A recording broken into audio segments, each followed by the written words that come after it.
And that's like, it's sick, because that's how a lot of men think. And that's why predators and abusers and people get away with it. It's because that type of thinking, like, well, we got to make sure that they get their side. It's like, nah, we got to make sure the victim is okay.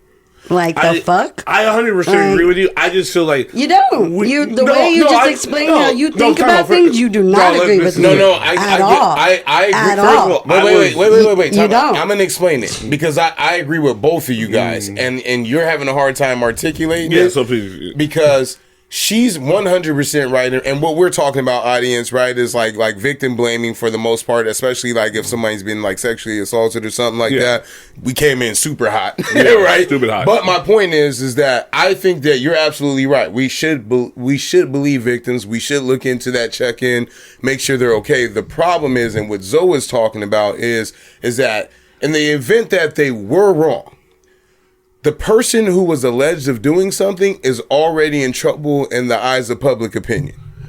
Yeah, like whether you did it or not. Like and that's where. But how often are they wrong? I agree. There's no statistics on that. And we lean into that. That just leans into that, like that good old boy, that locker room, like that locker room camaraderie. Like, it's like you guys are so willing to protect the one, to like, you talk about, like not wanting to stand up for somebody because it can come back on you. It's like you guys are willing to sometimes, it reminds me of Lex, like talking about like how women choose their baby daddies, kind of like, shifting like the shitty baby daddies back onto baby mamas. Like, well, you picked him. And I'm like, and to me, I consider Lex a good dad. And so it's the same idea where I'm like, why are you guys willing to sit there and like stand up for like this one-off guy or this one-off person who actually may have not done it and been held accused of this, versus the statistics and how many times we know people are actually being abused when they say it? Why are we like, the math doesn't math to me. It's like we're so paranoid about, like somebody lying and getting us in trouble like that. It's like, how often is it a fucking lie? The reason, though, is because when it does affect that one person who, like, for example, I'll give you a great example. Imagine you're matter of fact, my boy had just told me this story. His uncle-in-law was a college athlete. And there was a young lady that he was messing with or whatever, who he had consensual sex with and everything. But he didn't want to be in a relationship with this young lady. Yeah. And so because he didn't want to be in a relationship, she got upset, right? And then said it was no longer consensual anymore. Now, in this instance, right, we know for a fact that it wasn't. But the consequences that he suffered from is what you're talking to, why most men that I've ran into, I'm not saying it's me, not even Zoe either. I feel like she's taking my point. Why most men, what do you feel like I'm doing? I feel like you've added a little sauce to what I was trying to say, to be honest with you. But I understand your point, which is like why I wasn't disagreeing with you earlier. Which is, but as you were saying, though, about the uncle. No, what do you mean by sauce? I don't understand. Like, when you, what I was saying...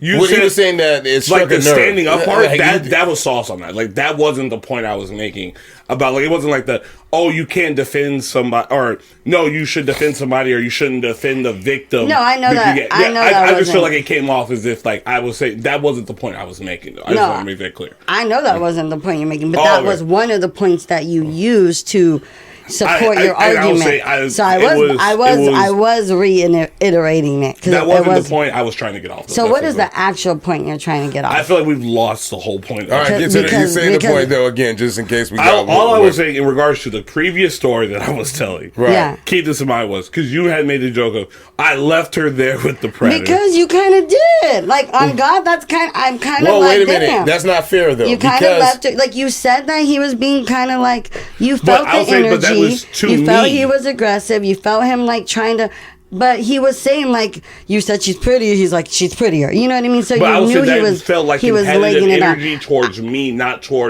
sexual energy towards her. Like, I would say something, he would want to. But it was still about her. Also, wait a minute, time out. They were both drunk. I don't know. I just feel like if you feel like something's weird, I'm not saying like you're the reason why this happened. Okay, let me be clear. Yeah. I'm not trying to say you're the culprit or you're the person. However, I do believe that in my heart and soul, you did act a little bystander-ish. Like, it doesn't really happen. I'm like, as soon as you were telling me the story, I was like, oh, he did it. Because we already kind of know how it ends. And so that's not your responsibility. But it's also I would never say would it's you have my left your sister? Wait a minute, time out. Like, if you had a sister, would you have left your sister or your cousin? Like, with good reason, though. You know what I mean? She wasn't there by herself. The homegirl was knocked out. But again, I get what you're saying. You're right, but I like you would you leave if you had a sister? Would you have left her there with homeboy? But I would think the same thing I thought at the time. But like, the circumstances are different. I'll say the same thing I thought. You want to protect. You want to make sure homegirl's okay. But here's the thing. That's all I'm saying. There's just an extra step that you can go. I'm gonna have to cut this anyway because we got too specific. Because in case she does listen. But my thing is like this. Keep in mind the rationality of where I'm thinking is. This is her best friend's house. Keep in mind this. We've all been friends for about 10 to 8 years. When I said, like, it wasn't just that I felt like he was competitive with me. Even when I said by neither one of them acknowledged me. It felt like, oh, they wanted me out of the situation. So now I understand what you're saying about that, but I'm like, well, maybe that she just wants to talk to him. I'm not thinking in my mind. Yeah. Like I said, it felt weird, but in my head, I'm like, she's crying. He's comforting her. We were comforting her together as a group. Don't get me wrong. At one point, my mind also, like I said, it's a little bit of a cop out. It's 3:30. I have work at 10 o'clock. I can't. There's so many competing things going on. Yeah, I think just moving forward, would you do the same thing? I think that's all my point is. Yeah, lack of experience or lack of this. Would you do the same thing moving forward? I feel like it's kind of a conflicting factor, like internally at this point, because at the same time, I was thinking like what DMX says. Expect people to be themselves, but hope you see them well. I didn't see him for who he was. I know, apparently. and so when I'm trying to get through to you, I think I hear everything you're saying. Yeah. I don't think you're a bad guy. I don't think this was your fault. I don't think you're an asshole. I'm sorry if my energy came out that way. But I know I can get, but it's because I'm passionate. Because the statistics don't lie. Women are often assaulted, and it's like stranger danger, like how there's that myth that stranger danger is what children should really be fearful of. Who's next to you? It's exactly. Yeah. The statistics show that it's actually your immediate family, then your school, blah, blah, blah, blah. With women are also assaulted by best friends and family members, and it's not so much the stranger. It is like that, a close proximity. So what I'm saying is like, I have a sensitive spot because it's like we have to protect women, especially when they're vulnerable. And so I think all I want to get through to you is like, if you ever find yourself or any of our listeners in this situation again, where it's like, even if it's just an off vibe, like, that's like discernment, you know what I mean? That's like something like the intuition where you're like, even if you just feel and you see a woman who, whether it's she's drunk or she's upset or whatever, and there's somebody else there, just go that extra step. Like, and that's it. Like, that's all I want you to think is like, next time if I ever find myself in this situation again, I know I got to leave early. I know, but is there something else I could do that could possibly negate this, because this is just not a safe situation. I know that feels like a lot of responsibility, but it's like as a community, as a people, like especially as friends, you know what I mean? We kind of have to like look out for each other. I'll say this, because in my mind, what I'm thinking happens, I leave, she goes in the guest room, cries. He goes in the room with I know, and I'm telling you, like, more times out of not, that's not what happens. The next thing that you missed, though, is like the very next day when said party was asked or whatever, that wasn't the topic. It was more so like, like I think I leaned into that too. She admitted that she was like, yeah, exactly. But we're going to go without saying that. That was the part, like, I feel like this, like, obviously she's the victim because either way he was, like, looking back, probably more. He saw an opening, for lack of a better term. But like when you admit, like, I did want this to a certain degree. Granted, like, you're drunk, you can't have consent to it. But when it's I shouldn't have done that, as opposed to. Well, that's also like being. There's a lot of guilt and shame, and like being drunk. Like you're more guilt. And you take it all on. You're like, oh my god. Like even if you're like. You know what? Like, I feel like you took advantage of me. It's like, I was the drunk one. I was like, you take on all of the accountability, all of this. So I think that, like, again, that doesn't always, like, lean into the, well, she seemed okay. She was the one who said, like, she wanted it. And she was, you know what I mean? I'm just saying, like, I know what you guys are saying. And from what's being presented to you, it's like, yes, it's logical. It's factual. But behind the curtain, I'm telling you, there's a lot of heebie-jeebiness that be going on. And a lot of times it doesn't end the night with she just goes to the guest room. A lot of times it ends with something that, shouldn't be happening. And that was my question, right? Because like even with that story, right? That guy he played, or not my question, but my point, right? Because I'm not saying you're wrong at all. Is that the moral of that story is that he got kicked off the football team, lost his football scholarship, right? Yeah. Wasn't able to go to that school anymore. And then maybe like 3 years later, when the court case came up, the young lady friend testified and said that wasn't the case. Let me just tell you, she was upset about X, Y, and Z. But the consequences that he suffered, he lost everything, which is why people have that energy. I'm not saying that it's okay. One of my boys that's going with us here, I'm assuming we're going to restart this whole thing because we can't use any of that. I'm putting aside. I can cut pieces though if you want me to. I would just be interested to I need to look, because I would be interested to see how many times though. I believe those things do happen, especially when it's a man in power, or getting advantage. But I'm just interested in how many times that happens versus how many times women are actually assaulted. Absolutely right. 100%. You know what I mean? It's About disproportionate. 95.5. It's disproportionate. That's why it's hard for me. It's like, why do you guys have that? I know that energy's there and I understand why, but it's like, we have so many more testimonies. I think, and I think why men may feel a certain way about that is because I usually feel like there's only two driving forces when it is like a false situation. Like if they are, like I'll say with one of my friends, kind of like to the Carlos one, he had an incident in college. Yeah. Her roommates went in front of the board when he was put on. They said he didn't do that. Yeah, the chick's dad was a big donor for the school.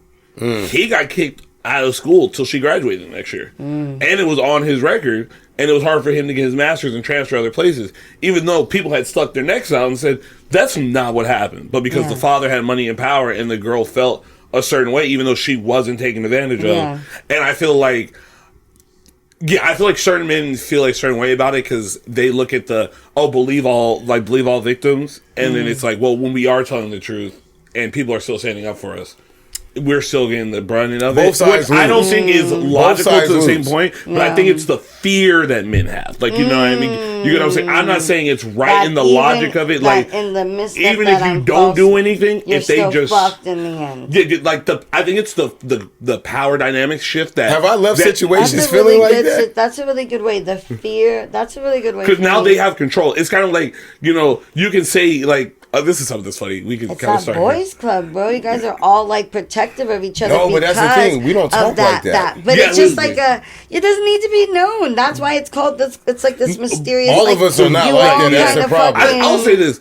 I be paying for other motherfuckers' mistakes. Look out for each other, though. But we don't. Kind of advocate for each other. I'll say this. I grew up in a suburb that you would assume is a very boys' clubbish type of style for things. Yeah. And I'll say this. I've lost more friends, like, standing up. Oh, you know what? When I say boys club, you guys are thinking the context of like police officer boys club, huh? Or even like country club. I'm thinking country club, boat shoes, like that. Like ride or die, my man did nothing wrong. Yeah. Kind of, like, like the team. Like this is, we got to cover. I want to know what she means by boys club. What do you mean by boys club? Well, because I think of like boys club as like one, there's like the boys club that's kind of like racist, like law enforcement, like, Oh, no, I'm not thinking of that. I'm thinking of like, I'm going to hold your secrets boys club, though. That's what I'm saying. Exactly. Yeah. Not just secrets, but like we're all going to protect one another because if they can come for one of us, they can come for all of us. I've been in the position that Zoe is talking about, and I didn't intervene because the way that the situation was set up, though, right? Like not that something like specifically happened, but I was like, this sounds like extra. How do I want to say this right now? We were out some years back. I'm 35 now, so it was between 20 and 26, maybe, right? And we went to a club. There were some young ladies that was at the club. They came back, and the way that it kind of went around was like, it was one of those situations where one of the girls was interested in my friend, and then the other one was just there for the ride. Like, she knew exactly what was happening. Being a good friend, just making sure everything's true. Yeah, making sure everything was fine or whatever, right?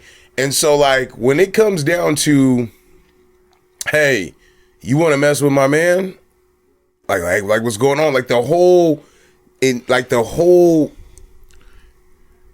conversation and the interaction, I was like, that's just not one way I would go about that, right? Yeah. Now, nothing crazy happened or anything like that, but like the conversation itself had me uneasy. and I just let it go after that, right? Because had I stepped in that moment, I don't have enough evidence to say that something was going to either be happening against somebody's will or wasn't, right? And if I'm wrong, then I'm really wrong. Because now, also what I would say is I can't control how someone else is going to take it, right? Them and her.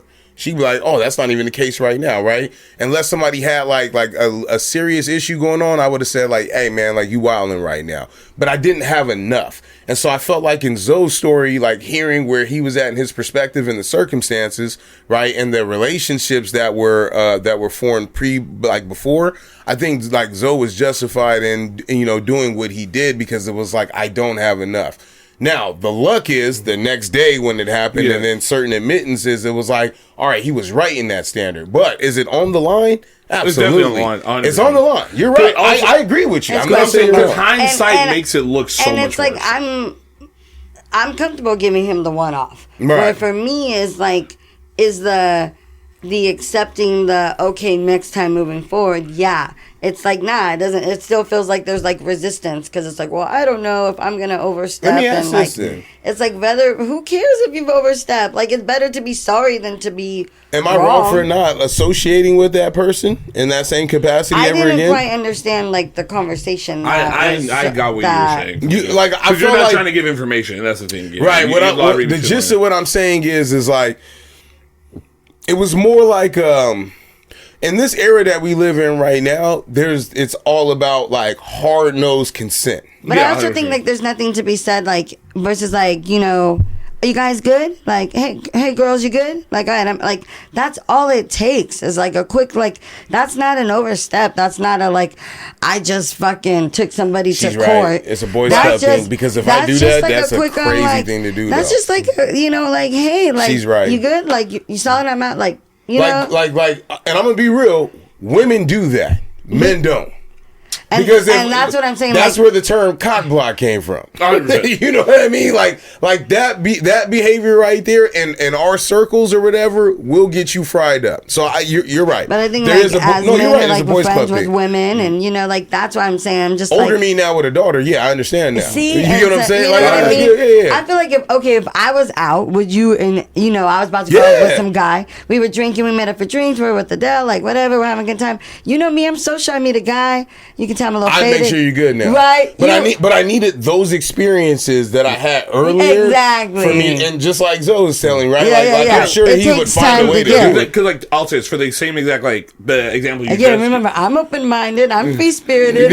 Why you gotta check on me? No one knew that. I didn't hit the button before. He didn't have to do that. I think also the disconnect. Carl, see you walking up. She good? I said Jay was more open-minded and free-spirited because I love my wife to death, but we call her Wednesday Addams every once in a while, right? But I like that. It's good balance. Keep going. Yeah. I think the disconnect is more like we just met last week, so I feel like you're not very aware of who I am. Like I am that friend. Like it's funny. I just got a new phone. And I'm not very aware of what you told me a story, and so like I'm going off of what you said. And even in that one instance, like, what do you want me to say? Like I'm trying to like reason with you. I'm not. But it feels like you're trying to like you are. It feels like you're still trying to like prove to me or prove that what you did is completely like there's not some accountability or a step you could have took. Like I stand on the fact that I stand on the fact that I think you acted a little bit of bystander-ish. I think you're feeling some type of way about that. Like you feel like I'm questioning what kind of friend you are or something. I'm not. I'm saying in that instance and the story that you're telling me, that's how I feel. Whether I known someone for 20 years, 5 years, 2 days, 2 moments, anybody would get that same response from me. Like, hey, next time moving forward, maybe just make sure old girl is okay. Even if it's awkward, even if someone takes it the wrong way.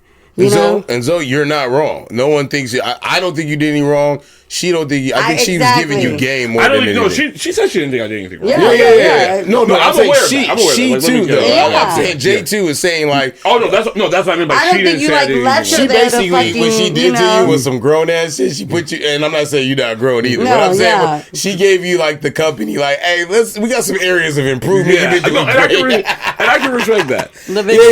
That's what she did. She pulled you in. Hey, she gave you a pass on your PR, your performance evaluation, but there's some areas of opportunity. I can respect that. I can respect that. Yeah, you was and right. I'm defensive about it. I'll be honest with you. No, because I do feel some guilt. Like I admit. Okay, there we go. But I do stand by like this isn't me pushing back, but it's it is a hindsight thing because there's been so many other times a very similar situation in that same group has happened. Like someone's left and nothing's happened. Right. And I understand that she is right. She's 100% right in this situation, but it is I got caught up in the 1 out of 10 times, and I feel like that's why I feel a little bit like a certain way about it because I'm like, you know how many times I've done left? The same group of people have been here. It's like you couldn't believe something happened, or it's like the neighbor is like a weirdo. It's and that's he was never like the hope. that. Like when I got in the Uber, I said I had the hope like. Maybe I'm tripping. Yeah. You know what I mean? Because you don't want to believe in like. At that point, it wasn't even I left her in that situation. It's more of like we've done this 1,000 times. It shouldn't. I'm feeling a little weird. But that kind of goes into that's the point you're making. Exactly. As far as like the character and the this and how many times it's like.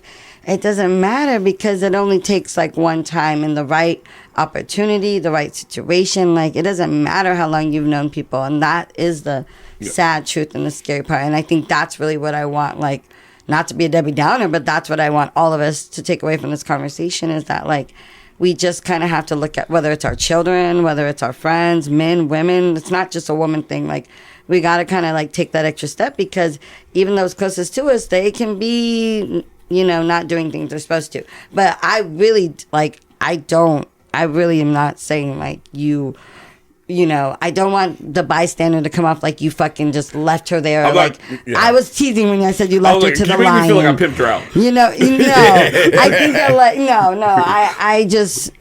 I think that I wish in the moment, like, you would have stepped up more, and that's just me, like, being a big sister, like, like, the woman advocate in me, but I also think that, like you said, like, you have had that situation, those group before, you weren't anticipating, and it's just a reminder like that when we feel off, it's like, so I don't know. I'm my bad. No, we good. Yeah. Let's play Runaway Love by Ludacris.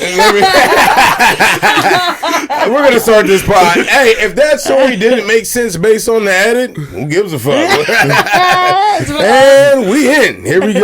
That's not it. That's not it by Forte, man. That's not it by Forte. You want to talk about the original hip hop nasty man. Baby Bash got the fuck up out of there. He was. This was his OG. Baby Boy separated himself. Found Frankie J immediately. Oh, I love Frankie J too. Yes. I want to welcome y'all to the You Wasn't Outside podcast on the Grown Folks Podcast Network. I'm one of your hosts, not doing the most normal. That's Karl. To my front, I have my man Dunzo. I always save you the best for last. I'm sorry. I have my man Dunzo. Get all 5 of your names off real quick. We got Dunzo, aka the South Bay Savant, aka the Sultan of Single, aka Downtown Dunzo, aka it's the Tio who knows to tiptoe around you hoes like I got turf toe. Wait. I come from the DJ era. I can't even process anything you just said. Yeah, I know. Wait, the tiptoes and the hose? Tiptoes and the hose. The T.O. who's known to tiptoe around you hoes like I got turf toe. Oh, T.O. is Terrell Owens. No, T.O. is I'm fucking with that. Oh, and then to his left, my immediate right. I gotta get that song for you. I'm gonna get that for you on the thing so that before we out of here, come on, man, because I'm gonna leave it up there for good. I want people to hear that, man. That's gonna be amazing. Miss Juicy J.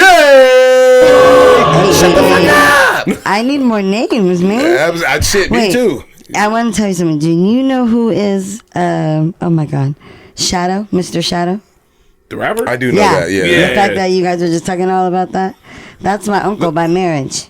Is that the older Mexican dude? Yeah. Yeah, I know. Yeah. Him and like Capone and like, yeah. I'm not like super tapped in, but I'm very much. I watched like some of his interviews. I don't really know all the music. Yeah. Like that, Well, the fact that you were saying all those guys, I was like, oh, you know. No, I know a good amount of the Mexican rappers. Like I try to like keep up a little bit, and I know they're OGs to it. But yeah, I try to show. They got a whole like novella going on. Yeah, they have a whole. Yeah, no, they will sell shows in Whittier every weekend for the rest of their lives. In the Central Valley. He said Whittier. That's funny. I knew exactly what you meant when you said. I know you're not. That's why it's funny. It's just about knowing where your fan base is. I just know about Whittier. That's why it's funny. Hey, Little Rob's not from San Diego. I know that. He's from Whittier. Yeah, that's what's the funny part, man. I didn't know that. Yeah, Little Rob, no, he made his name down here, but Whittier Boulevard. Well, there you go. Jay, how you been? Oh, I've been hanging in there. Maintaining. Yeah, I've been better, I think, this week. I was in a deep depressive episode. I think that, I just was there's a lot of things that fell into, me being triggered and going into, a full-on, blown depressive episode. But I think that, really it was, I take, I don't know if betrayal is the right word in this instance, but I take being done dirty or being played or being fooled or along the lines of what we were talking about earlier. What would you call it? How would you sum up that situation in one of those sentences and one of those phrases? I feel like a lot of you misled. A lot of you motherfuckers is weirdos. No, we talked about this. We talked about this months ago. And we had to bleep this for whatever. Niggas is weirdos and niggas is weenies, bro. We had a conversation. Hey, when we talked about earlier, I was a bit of a weenie. I was a bit. I'm gonna take some accountability. I love that. Weenie move. Not a super weenie deluxe move. Because I had work. I'm gonna hold on to the. I had work. Not a full excuse, but it was not looking at it. I'm gonna take some accountability. A little sausage. Hey, like the little smokies in the crock pot. And if you listening to this, right? I'm not gonna say anything else crazy, but you can hit me up because we know each other or know of each other, right? You can hit me up. The shit you on is weird because the story that you told, I would not do that to somebody. Dude, this weirdo. The whole thing, even if there was a justification. That was supposed to be made. Yeah. I know how the laws work. So motherfucker, even if you had a justification, I don't need one because the shit you on is weird. Yeah. And then my only thing to your point to this, and I ain't gonna hijack your shit, right? My only point to this is that don't fucking volunteer me for shit if I don't fuck with you. Bro, if I didn't ask you, don't send for me. We not friends. I ain't text message you. I ain't hit you up in no DMs or whatever. We not tight like that. I don't have enough energy to hit you up on the fly myself, but don't volunteer me for shit if you ain't talk to me. Right? To me, I feel like you're trying to shift responsibility and involve me in something that you're responsible for. Yeah. And so that's why I side with you. And that's why I have this energy that people are fucking weird because it's what do I have to do with the opportunities that you're supposed to be providing someone? Now, it's a very general based thing. That actually is a public service announcement to all you weird motherfuckers out there, which is why I'm out of this shit in the first place. I'm done with the weird shit. I'm not good with the whole, oh yeah, man, we gonna get you in here, bro. No, it's no. I'm not getting you here. I'm not working with you. I'm sorry. I don't need you. I feed my family in a completely different way. So my point is, and that was all I was gonna say, right? But you're right. My point is to that, what you were asking was, nah, that's weird. And it felt like somebody was taking advantage of you. That was the first thing I thought about. And your kindness and had you doing things that you didn't necessarily need to do. A doesn't equal B. Motherfucker, go hire an assistant then. Don't go do what you just did right now. And stop pocket watching. Yeah, and exploiting free labor out of somebody. That's crazy to me. That's what it felt like. So if and when you do have that conversation with that person, you can let them know that I stamped that I agree with you. So yes. I think that I didn't necessarily, and I've had I've only shared it a few close people. I didn't necessarily that wasn't how I was feeling in the time. I think I was just more okay, this is a. But you're in a position of want. So when you're in need, and when you get in that position, I can't judge not you. Not even one, dude. I'm not judging you. Desperation. Yeah, you gotta do what you gotta do at that point. And so, and unfortunately, this is a position that I found myself in before. So it's trying to all right, it's it is an exchange and a negotiation and things like that. And so I think that I thought okay, we're just working out the kinks, we're doing the dance or whatnot. But I think that what really, like, at the end of the day, what just really blew me was, like, one, like, kind of feeling like, damn, was I not, like, good enough? Or, like, and I think that, like, validates, like, my own, like, worst fears and thoughts about myself. Like, I'm not, like, worthy, or, like, I didn't seem, like, worth, like, I don't know, being in partnership with, or, you know what I mean? Like, I wasn't, like, worth the opportunity, like, and, like, that really leans into, like, how I feel about myself, you know, like, unworthy. And so, like, I think that's why it triggered me. And I know that's not true, you know, but that's, like, what was triggered for me. But I think that's what that person was doing. And it was, like, for me, and you don't get a chance to do that. When you go apply for a job, it's like what I do this day and what I've done previously. My resume speaks for what we're going to talk about in the future. You don't get a chance to exploit me, right, and have me do different fucking tasks and shit like that, right, without any compensation, and then I leave with nothing, right? As a business owner, as a landlord, as an organizer of things, I'm speaking in general too, right? No one can get to say that, oh, I'm gonna give you a trial run about things. And the people that get away with shit like that only do that to people that don't have the means or the time to check them on that. Why? Because, for lack of a better term, they gonna always find somebody that's in between a rock and a hard place, and what everyone's threshold is different. Yeah. Right? And I felt like you cut it off at the right time, whereas we spoke about this before. We got 200 episodes, so I feel like I can get this off. We spoke about this before, where we've heard about this type of shit from this person, where it's like, yo, you still right on par. Yeah. And you do that shit with everybody, but you really be targeting young people. And you know what, when I talked to my friends about it, like, you know, I was like, you know, the whole situation, like, the first thing I thought of was what we talked about. And I felt like I put my own foot all the way up my ass. And I was like, you know, like, I gotta make, like, I gotta go to homie court. Like, I gotta make a public acknowledgement that, like, although, like, kind of like how you're saying, like, your intent or this, that, like, because I had to go back and think, like, why did I get involved in this conversation? Why, like, what was it? What moved me? Because that's not like me.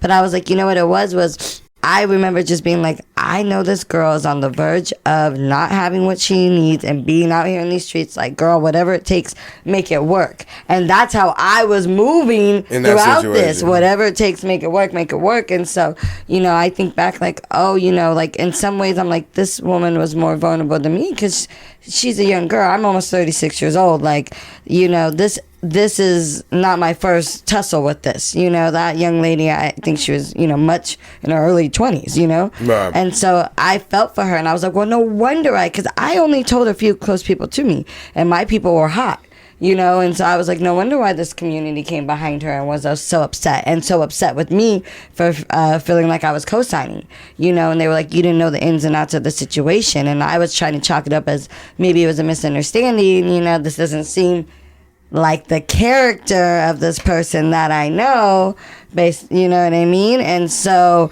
you know, tried to kind of like mitigate, you know, but ended up looking like I was kind of defending, which wasn't my intention, but that's how it ended up being, which when you do step in, you take that. And I'm someone I'm willing to take it. Just like right now, I'm willing to be like, okay, I was wrong. I see why people are upset with me. You have every right to have been upset with me in that situation. Like, if I can get in contact with this woman, like, I owe her another personal apology. Me and her had already spoke, but still, like, just understanding more. And I think at the end of the day, though, like I said, I'm 36 years old. And so what really, besides like the first part, that the unworthiness that drove me into that depressive episode, it was like at the end of the day, it's nobody's fucking responsibility to do anything for me. Like, you know, it's me who got myself like into this circumstance, into this situation, whether it's, you know, just continuous life cycles and whatever, bad choices or bad luck or whatever, you know, just a whole my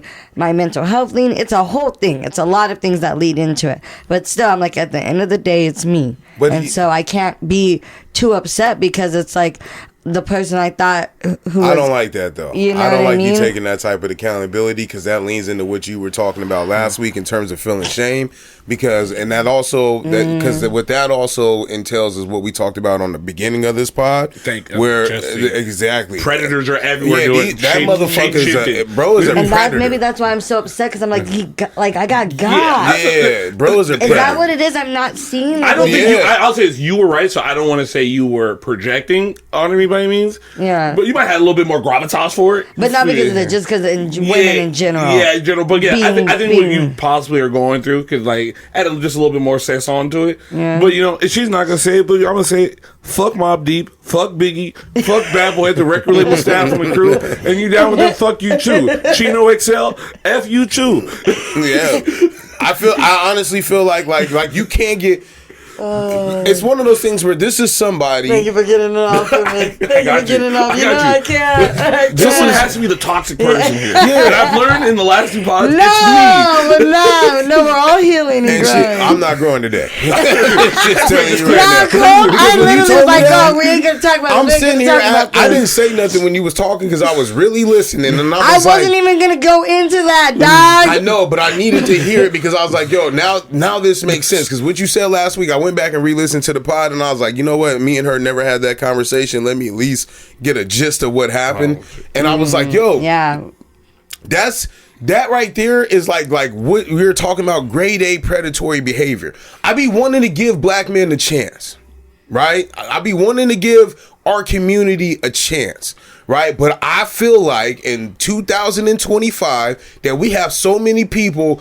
You know why I said this? Because my boy said this. I can't even say his name. We'll call him Jay. My boy Jay said this, and he was like, yo, the problem with San Diego black community in terms of like coming together, putting on events and shit like that, is everybody's in competition with each other. And because we're in competition with each other, we all think we all doing the right things, but we all moving this way instead of coming together. Right? And I feel like the direction that this gentleman has been taking year after year is like, yo, like I can't do anything else in my life but this specific thing, because it's too hard for me to pivot. I chose this, went to college for this, did all this other shit. And it's like, bro, like I want to say that you out here helping, but my own personal experiences with you, on top of everyone else's experiences that I've gathered over time, you're a piece of shit.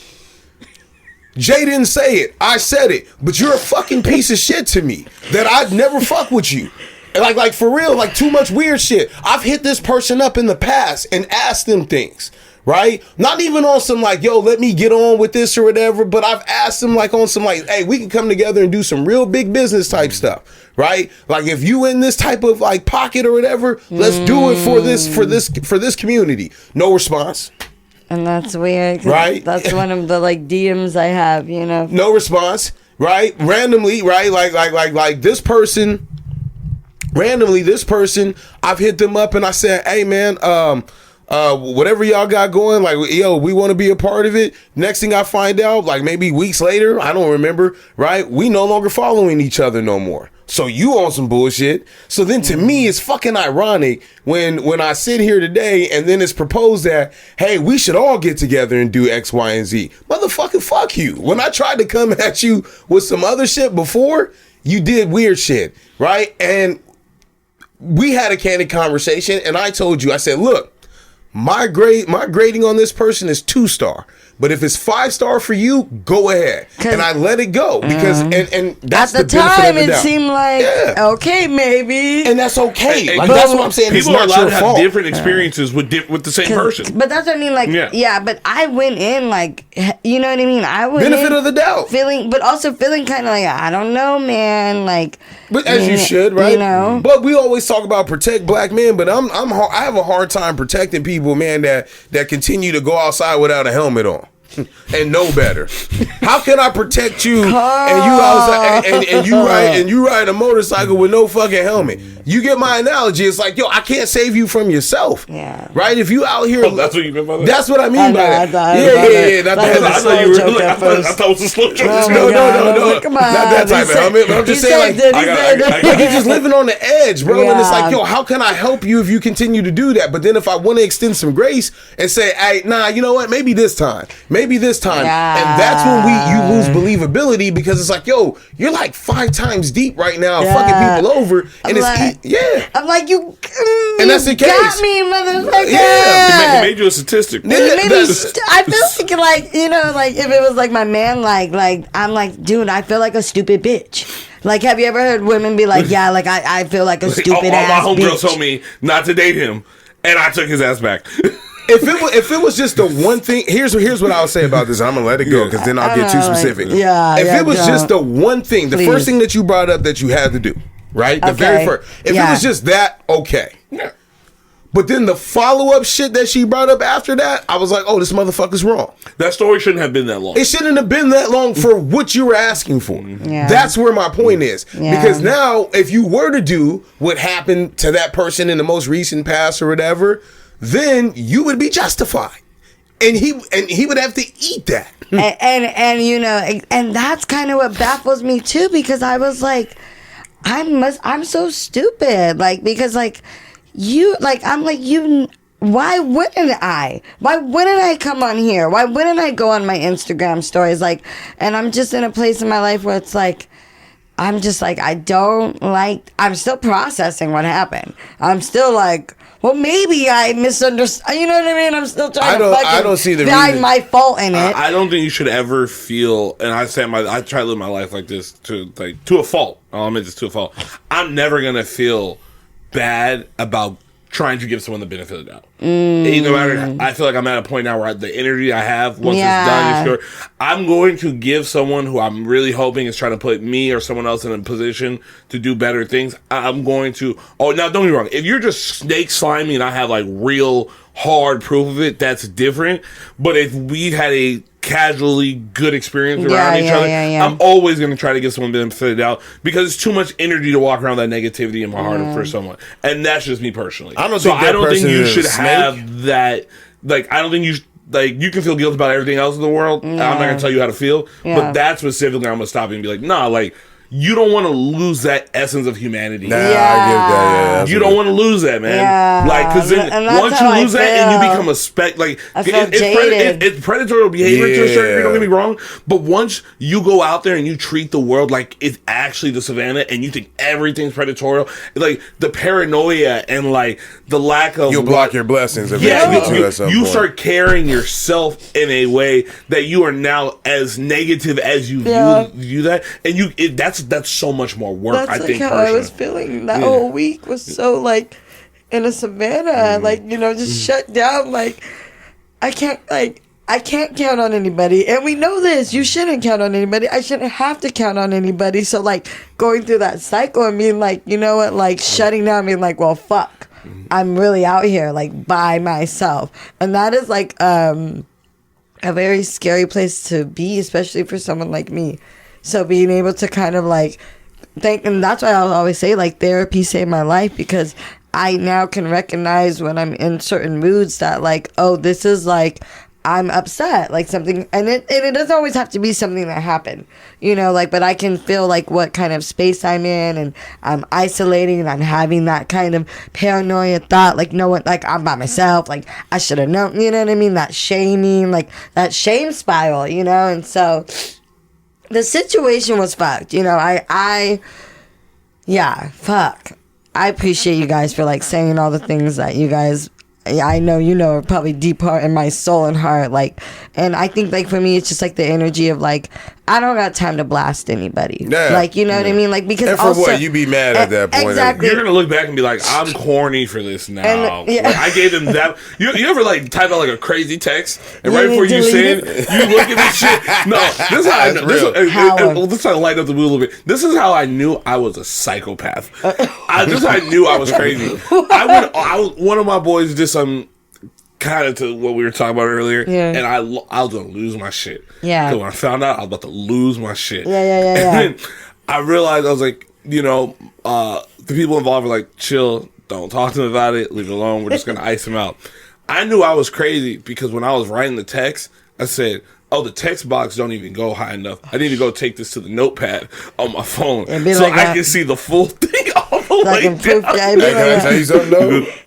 I got a lot of messages written like that I never sent. Oh, no, I got the beauty. It makes me feel better when I just write it off. Yeah, I had to get it off. And to me, that's like, and that's kind of how I feel like it, like this is like I got this long text message, and I'm gonna write it. I'm gonna get it off with my close people, and then that's it. And like, you know what, like God will have His way. I'll say this: I remember watching like a sitcom or something. I remember when I went to therapy when I was like younger, and the therapist says something like similar, and I thought it was the corniest shit in the world.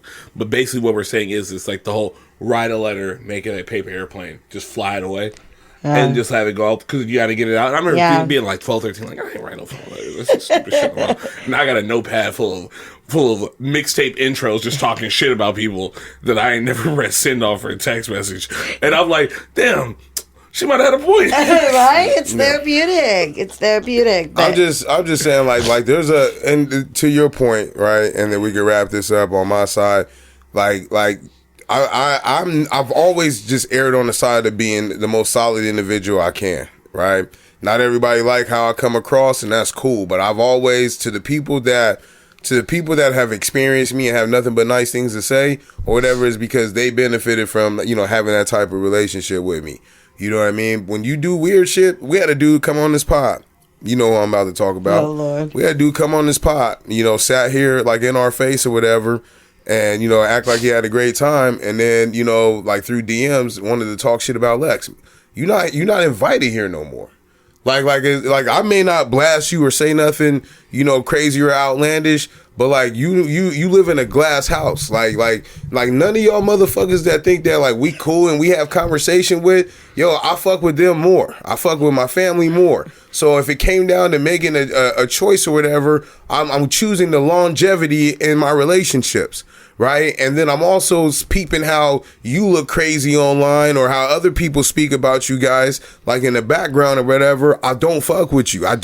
You're not part of my success. You wasn't here when I got my bachelor's degree, my master's degree. You wasn't here when I landed my first big boy job. You wasn't here when I bought my house or whatever. So preserving that relationship with y'all don't mean nothing. Now, other people I kiss ass to, right? If it's a benefit, right? But y'all that do this shit or whatever and on this bullshit and misleading people and treating them like shit or whatever, keep that ghetto ass shit over there. And I live in the hood. I love it. We love it. We love it. So keep that ghetto ass shit over there. I'm good. So that's my energy for it.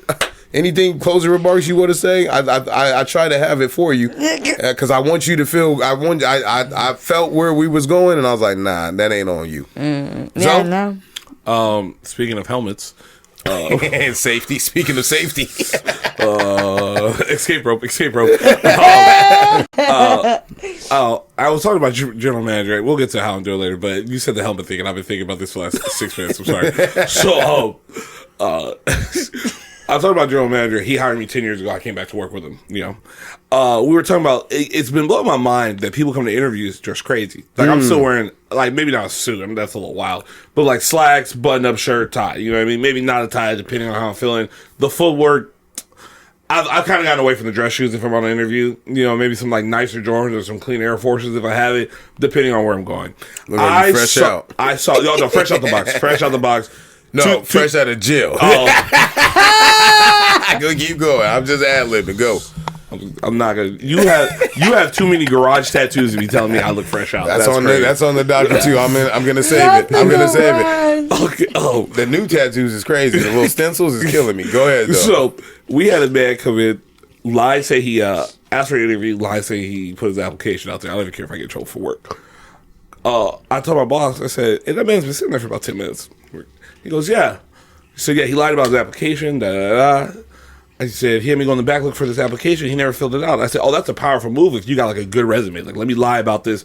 Start the interview. Here you go. Even though I didn't fill it out. He's like, no, he didn't bring a resume or anything. I said, so you didn't think that this guy was unprepared? He said, yeah. I said, how do you think he got here? He said he rode a bike. I said, yeah, I know he rode a bike. You said, no, I know he's rode this bike. He's been sitting in the lobby for 20 minutes with the helmet on. He know. I'm going to try this somewhere else. No. But you know how crazy it is to get If off it don't your work here, I'm riding down the street. And I'm going to go sit in another bar for 20 minutes. That's a great tactic. No, but think about this. He's been told no already today.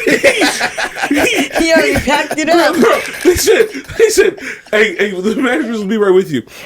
I saw this man sit down in a sitting area and never take the bike helmet. And we're not talking like a motorcycle bike helmet off. Yeah. I'm talking the X Games under the chin strap. I looked at my boss and said, you didn't think he was a liar? He's like, yeah, he's like, he looked at me dead off his. He goes, he told me he took his bike here. I said he'd been inside for 20 minutes. He didn't take the helmet off, bro. The whole time. I'm not taking it off. Because at some point I'm waiting on you to catch my ruse. Hey, not taking the helmet off. Hey, look, as a guy that's ready. What does that say? Like, you're like ready to go? Hey, You don't know. He just said it's just wild. No, I was just. When we talk about words we can't say anymore, if you sit in the lobby before an interview with 20 minutes with a helmet on, it's a word we're not allowed to say anymore. But 2006 would have said it. I'm glad we've evolved. I'm just saying. Yeah. Hey, but you know how I know that I'm right? We all knew which word I was thinking. It of. took me a second to think because I didn't think that at first. But was he? I thought No, I it don't was know. the impression But like my he was thing just is ready to go. You're asking for a job interview. Oh, with a helmet and you're on. Okay, I sitting get there what you're like saying. Dave Mirra and Tony Hawk. I'm glad I get what you're saying. I get what. That's like you. The equivalent would be like you going to a job interview with a head wrap on. Like, come on, and you not like of Muslim faith. No, it's not even like a. Nah, I feel like it's like having like your purse still on. Like to me, it's like I was looking gonna say, like you're one foot out the like door. the only thing worse than that is like if a dude had like his a crossbody bag, like and it's visible during the interview. You're supposed to like take settle in. Yeah, that's weird too. Like, what if somebody came in? I was trying to think of what was the item. I got the sword in my mind. I was like, nah, sword's kind of crazy, Okay. right? And I was like, Well, you just ran to Randy but like Johnson. if you got a trans Trek backpack on, like in the interview, like still like sitting in the seat. A backpack's a perfect example. You never took the backpack Safety off. issue. Me come in and I'm like, yo, what the fuck you got in the backpack though? You see what I'm saying? Like You're thinking everything. that. I'm also thinking if he don't get this job, why's he got the helmet on? What does he know about what's about to happen? That's a That good makes it thing. safer than me that he needs his helmet. Yeah. I'm just wondering why you're not settled in. I'm like, take off your bag, Yeah, take off your exactly. helmet. Like, what? Why? Yeah, what do you? You see now you're on the train. Yeah, like, what do you need? Like, do I need to go? He's like, oh wait a minute, I get it now. You know He's what I'm over there knocking on walls, checking the foundation, making sure nothing coming I down. done walked past this man. There's a bomb in that backpack, motherfucker. I walked past this man. That's why he's got his helmet on. That is a German fighting I'm helmet. telling you, bro, I walked past old boy at least 13 times. Like, Did y'all offer him something to drink? Hey, because I also thought that'd be a cool ruse is to make up an interview, but then, like in like establishments. But then like, yo, y'all got like a Coke, so I can get free drinks. Wait. It takes too long. No one's ever ready for it. You have to if you just on the spot interview, they're gonna have you sitting there for 25 minutes. You might as well just go find a water fountain. Do y'all do on the spots or I mean, he got one. Oh, so he ended up filling out an app and stuff. I mean, he got interviewed. Then he lied about not filling out the app, and they just sent him home. But he got interviewed. Like he was getting interviewed, and then when the interview was over, they went to go look for the app. And then, yeah. But everyone. Okay. Why didn't he lie? He just I'll tell another story. This is like. funny. I like working in the restaurant field because you can be a little bit more toxic and volatile, and you can tell people the truth because HR don't work the same. I'm sorry, restaurant people, we're going to tell the truth here. We had a district. We had someone who worked for corporate come in one time, and ironically, the guy that we're going to say got hired in the story ran into us earlier that night before the incident. I hadn't seen this man in 8 years. He ran into us. So anyway, we had a corporate guy come in. He's talking to our general manager, basically explaining to him that he ain't worth a damn and that he can't find anyone to cook for him because he's stupid and doesn't know how to hire people. This man walking by, we're on the patio at my job. He literally goes, the district guy goes, "Hey, you know how to cook?" He said, "Yeah, sir, I'm fresh out of jail. I need to find a job in the next 2 weeks." He said, "How you cook calamari?" Explains it perfectly fine. Asked him, "How you cook this?" Perfectly fine. He really knew what the fuck he was talking about. I mean, he's just describing the food. Like, he's not really, busting it down. They make him go in the back, do a knife test. Oh boy got hired on the spot. Yeah. Literally plucked him a random person. But it all came from proving to the GM that you're so bad at your job, I can find a stranger off the street to come do this work. It can't be that hard. Jeez Louise. But it's a competitive environment. Did it work out? I mean, he worked there for years. I love that. Yeah. That is dope. See, more of that, man. Especially in this era. Don't get me wrong. The offer was rooted in hatred. No. Hey, but no, it's again, proving a point. Yeah. But again, still, it still got somebody where they needed to be. It's a benefit to me. You get what I'm saying? Was 1 star for you, might be 5 somewhere else. And that's what I'm saying. People don't like that corporate dude. I think he's like one of the best people I've ever worked for personally. But I understand why people don't like him. I'm good. I ain't got nothing crazy going on right now. I'm just spotting right now. Am I allowed to put it in PTO for next weekend? Yeah. You get it. Okay. I think I might be at your house. You ain't gonna be there. Oh no, I'm back Sunday. I'm back Sunday, but I think I'm gonna be there. I don't know. Man. I've been ripping and running everywhere. Random shit to fill in time. Yo, let me ask y'all this. I was just thinking about this, right? Because like my kids are in school and everything, and then I'd be like walking up on campus every day. Random shit to fill in time. What was one of the hardest classes that y'all have taken? Like top 3. I got 3. Okay, you go first. So I think I told this story on the spot at some point. But physics was hard as fuck for me. That was the first one that came to my mind. Who was your teacher? Miss Wu. Me too. Now here's the thing. I got this other thing now. Fuck, and this sounds hella racist that I'm about to say.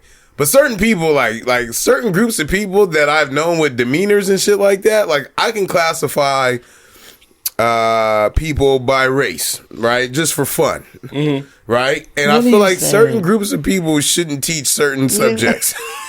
We're not gonna do that. No. Not about Miss Wu. I'm not saying that about her, but I'm just saying in general. No, Miss Wu was cool. I'm gonna say that my Vietnam vet Spanish teacher I had in high school should not have been teaching Spanish. That white man should not have been teaching Spanish. And coming from the school that we came from, I can sit here and talk about some of the people they've hired over the years, right? Given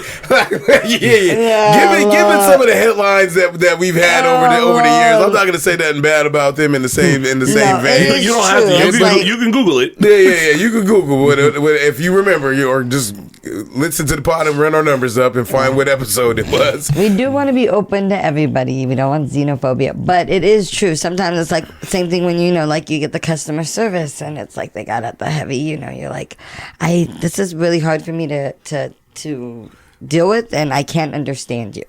And so I feel like sometimes that for me is like in certain classes, like if someone has an accent or they just are like, like you said, like the culture that they're teaching is, it's like science. It's like science to me is a foreign language, and now you are already speaking 2 foreign languages to me, So I get like, but then I'm like constantly like, I don't want to like lean into that, like, well, you have an accent, so you know what I mean. Like I feel like it's like that's a me problem at the end of the day. No, I've had some great here's where my point is. So then this will help. But we can laugh at this too because I understand it's an availability issue, but most white teachers should not be teaching at Black hood schools, right? I'm saying, hey, real shit. They can't hear. Yo, like the places they be coming from, like if you're from Des Moines, Iowa, you have no reason to be here. Our experiences are not the same. The reason I did not do my homework last night, you're not gonna understand when I tell you this story that the motherfucking power was out last night. You know what I mean? Like, bro. I remember that was like my therapist from Boston. I was like, bro, I don't know, man. I said some. I said, or most white teachers should not teach black kids. That white kid from Des Moines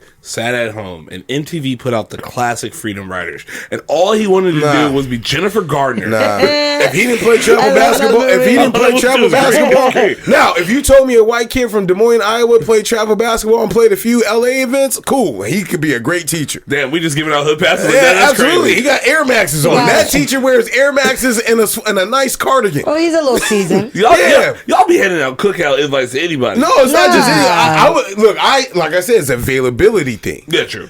So what I'm taking him now. There are some that learn as time goes on. Yeah, I just don't have time for that when it's me in class. Right? I needed you to learn 2 summers ago. I just get and I'm joking, right? By the way, I'm joking, by the way, but I'm saying that like I feel like some of the things that I experienced when I was young, now to get back on the right track, would have been easier if I had teachers that I could relate to. So physics was hard for me. Biology in 7th grade. Yo, Miss Doward. Now she was black. Right, but then she gave me like church lady black. Like, I'm gonna call your mom every time you act up. Like, why you gotta do this? Stop. Stop making me an example. Yeah, like I don't even want to be this great that you try to make me to be. Like, I'm not trying to be like the biologist and save the marine life. I want a C+. That's all I want. I just need to get through this shit. A through G don't even matter until next year. Like, what the fuck are you talking about? I gotta retake this as a freshman anyway. Hell yeah. And then I took Math 45. Now that means nothing to y'all. Yeah, that's Southwestern. The type, you did? Yeah. The type of math that is it's almost like trying to like calculate like NASCAR points. Oh Lord. Yeah, and I was like, yo, this shit I never like used. A little calculus, a little probability type stuff. It's like probability, not nice. necessarily. Maybe some calc stuff in there, but I'm telling you, it's really like I can't even explain to you. Like I don't even know what happened. I got a C in that bitch, and I was just happy to get out of there in college. I was like, that was like the one that in astronomy. Like, what the fuck? Like, yo, there's more stuff. Who was your counselor? Jesus. Get mad again. I'm just playing as a terrible joke. Who was your counselor? Yo, these are weird. I know what your major is. You didn't need none of that shit. Well, that's what school is designed for, to waste your time for 2 years. You went to school originally for physical therapy. You also didn't need it for the one you didn't keep. Yeah, you're right. I see my roommate tear his shit up over physiology. I was like, dog, that look hard. And he failed twice. Dang. So what about y'all? Let's see. I failed, what was it, geometry or something like that? That's another one. Maybe my sophomore year or freshman, whenever you take that, I was devastated. Jesus was a carpenter. That was the first class I ever failed. Was it? Yeah. How'd you feel? I was devastated. We had to go to summer school for it. Summer school was a little fun though. Your first F would have you feeling like a loser. Oh, that's exactly how I felt. That's exactly how I felt. Grades twice, Carlos. Your first F, but your first one, you feel with like a bunch of freshmen too, because they were like getting prepared. They like threw me in. Yeah, they were getting prepared. And I was retaking it. Oh shit! I'm not gonna lie. That is. There's an incident I had to retake history. Not my fault. There's a whole incident at school. I got kicked out of the class because another student did something. So I got a no credit. Yeah. Those is not even worse. they gave you in high school. But anyway, I was in a class the next year with all the sophomores. Yeah. And I was a junior. And I was sitting there like, this is crazy. Because I was in AP Gov with a D+ last year. And now I'm in regular Gov. Or not AP Gov. I was in U.S. History with a D+ last year, AP U.S. History. Now I'm a regular U.S. History with a C-. We need to be leveling it up. That physics I hated and I was not very good at. And what else? I think physics, geometry. Yeah, physics, geometry, and what? Oh, senior year. What is that? Statistics and. Is that what it's just statistics? Like I felt like it was something else too, but like together, I hated that. I'm not good at No. I don't enjoy any of that. You know what it is? I start thinking about other shit. 100%. Yeah. Like when I get on the one, like when they be like, oh, is it A? Or like when it says Johnny has 3 red apples and Susie has green, and then you lost me when you said Susie had green. Like that's too much words in that exactly. shit. I'm now thinking about what I'm gonna eat for lunch. Yeah. Like, Yeah. Oh man. Yeah. Word problems. I don't like them. But as somebody who like trains people for work now, I have found I use all of my negative experiences to help me become like a better trainer. Like I be calling people, like the best teachers I had used to call my name when I wasn't paying attention, and that shit would force me to pay attention when I would come back the next day. Yeah. Like, so what did you read about? I'm like, fuck, you don't want to be that person. So now it's like, yo, let me pay attention a little bit. So calling people out, telling jokes in the afternoon, right? Just to loosen people up. Yeah, engagement is a big deal. It's huge. And a lot of people, that was my point, right? I was joking about the race thing, but a lot of teachers aren't really engaging. And so we get real quick to blame like youth and everything else, and it's like, nah, like I get it, these are the people that y'all have or whatever, or they made tenure or whatever, but it's like they've lost it along the way. I blame the school because y'all not like giving them real performance evaluations. Now that I know how life works. Our grandmother told me once that tenure has ruined the public school system, and she's 110% right. And she said it tongue in cheek. I'll say I had a Spanish teacher admit that she graded 2 of my projects wrong, put in the whatever the score was on the progress report, and when I argued it and the school found I was right, they legally couldn't force her to change my grade. She gave me an F on the progress report. I didn't make grades for football. I had a B. Great. I should have been in a different position grade wise. That like even with that F, I possibly should have still made grades. Yeah. But like they were like, I mean, we can't do anything. She's tenure and we can't legally make her. Now afterwards, my grade was technically updated. Like if you went in her system, they couldn't force her to actually change it for that progress report. And I was like, oh, she knew it. She did it on purpose. She was like, oh, she just don't fuck with me. She said for the wildest thing, she said she had a Dominican boyfriend named Alonso, and she just never liked me because of it. I swear to God. She projected on you? But I'll say my 3 were all math classes. I thought I was dyslexic sophomore year of high school. I'm not going to lie. I was glad I had a cop-out. The only one I passed was geometry. I passed geometry both semesters. Algebra 2. Bro, could you ever take a class and be like, I might be stupid. Like, I might really be fucking stupid. Because I'm trying. I got a tutor. I'm trying. I'm frustrated. You're glad that I got the angry tears. I'm shaking at the table. It's like, Johnny has 3 motherfuckers. Poor baby. It was like, you're like, I'm not. Like, I'm not dumb. I just need more help. Yes, exactly. My AP Gov class, I kind of had a teacher, like Karl was just saying, like, I got a C. I don't really know how I got through that class. I had a C both semesters. I knew I wasn't going to take the test. But yeah, that teacher really engaging, like really made me like pay attention. You know what I mean? He called me once or twice in the class. But to be honest with you, I don't remember a damn thing. I made him write my letter of recommendation for college. I had a 68%, and I knew he wouldn't fail me if he wrote my letter of recommendation. So I low-key played him, and he told me he knew I played him. He said, I picked it up. He goes, you have about like a 68, you had like 68.4. I said, yeah. So what's the chance you can make that 70? He goes, and he has the paper in his hand. He goes, he looks at me and goes, well played, and just handed me the paper. He knew exactly what I did. And the worst one is, which is funny because my Spanish isn't that bad. Spanish was so hard for me because I can't conjugate verbs. I can't remember whatever that little nosotros, like I can't. I remember I got a D in Spanish 3-4. And we went to El Centro, and my grandfather refused to speak English to me for the rest of that week. Still didn't know Spanish. This man sat there and just called. You ever been cussed out by a black man in Spanish because you don't know Spanish? Like, I was like, well, how is this the standard in our family? Yeah. That I'm supposed to just know this because you know this, bro. That's funny because my dad's half black, half Puerto Rican. He looks like a black man, you know, and he speaks Spanish, and I don't. So I've definitely been cussed out by a black man in Spanish. he called me. He just went off at me. He's like, "How did you fail Spanish?" And I'm like, "Cause I don't speak Spanish." Well, basically, I didn't get my shit right. You know, that's how I felt it. We didn't. You know what? They thought we had. These kids have way smarter mouths now. All right. Other question I had that I said that I was going to bring up to you guys is, how close is too close for your friend to be with your significant other for you to have like your alarms raised? So hypothetically speaking, right? Let's say you got a friend and they hit up your significant other and they're like, yo, can I get a ride to work? Because you weren't able to do so, right?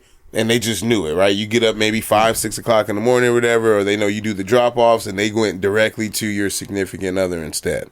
Would that make you upset? I think it just depends. Like, are you guys like a squad? Like one of my best friends, his girlfriend, like the 3 of us all kick it. Like last Thursday, the Powder game was on. She knew I was off. She was like, "Hey, I hit up. I'm not gonna say that. I hit up so and so already. I asked him if it's cool if you come over. You want to watch the game with me?" I kicked it with her. It's just us two in the crib. We order some food, watch the game. That's a lot of flexibility. And we just kick it. But also, I feel like it's a maturity. Like I know we've been questioning people's character all day today on this pod and stuff like that. Understandably so. But like, also it's like that's funny. I like that. Hey, I would put that. That's the title. Did you see him look at my eyes when he said it? We've been questioning people's character. That's funny. I like that. That's like funny. My son Marvel. But yeah, I think I understand why that makes other people uncomfortable. But to me, it's like weenie-ish. It sounds like I think it's like an honor. Like my boy trusts me this much, so I'm never gonna like in my head like there's nothing I can do to like break this trust. Like I also keep in mind this like we've all been friends. Like it's like this particular couple. Like I've known they've been together like 7 years. I've known them 14 years.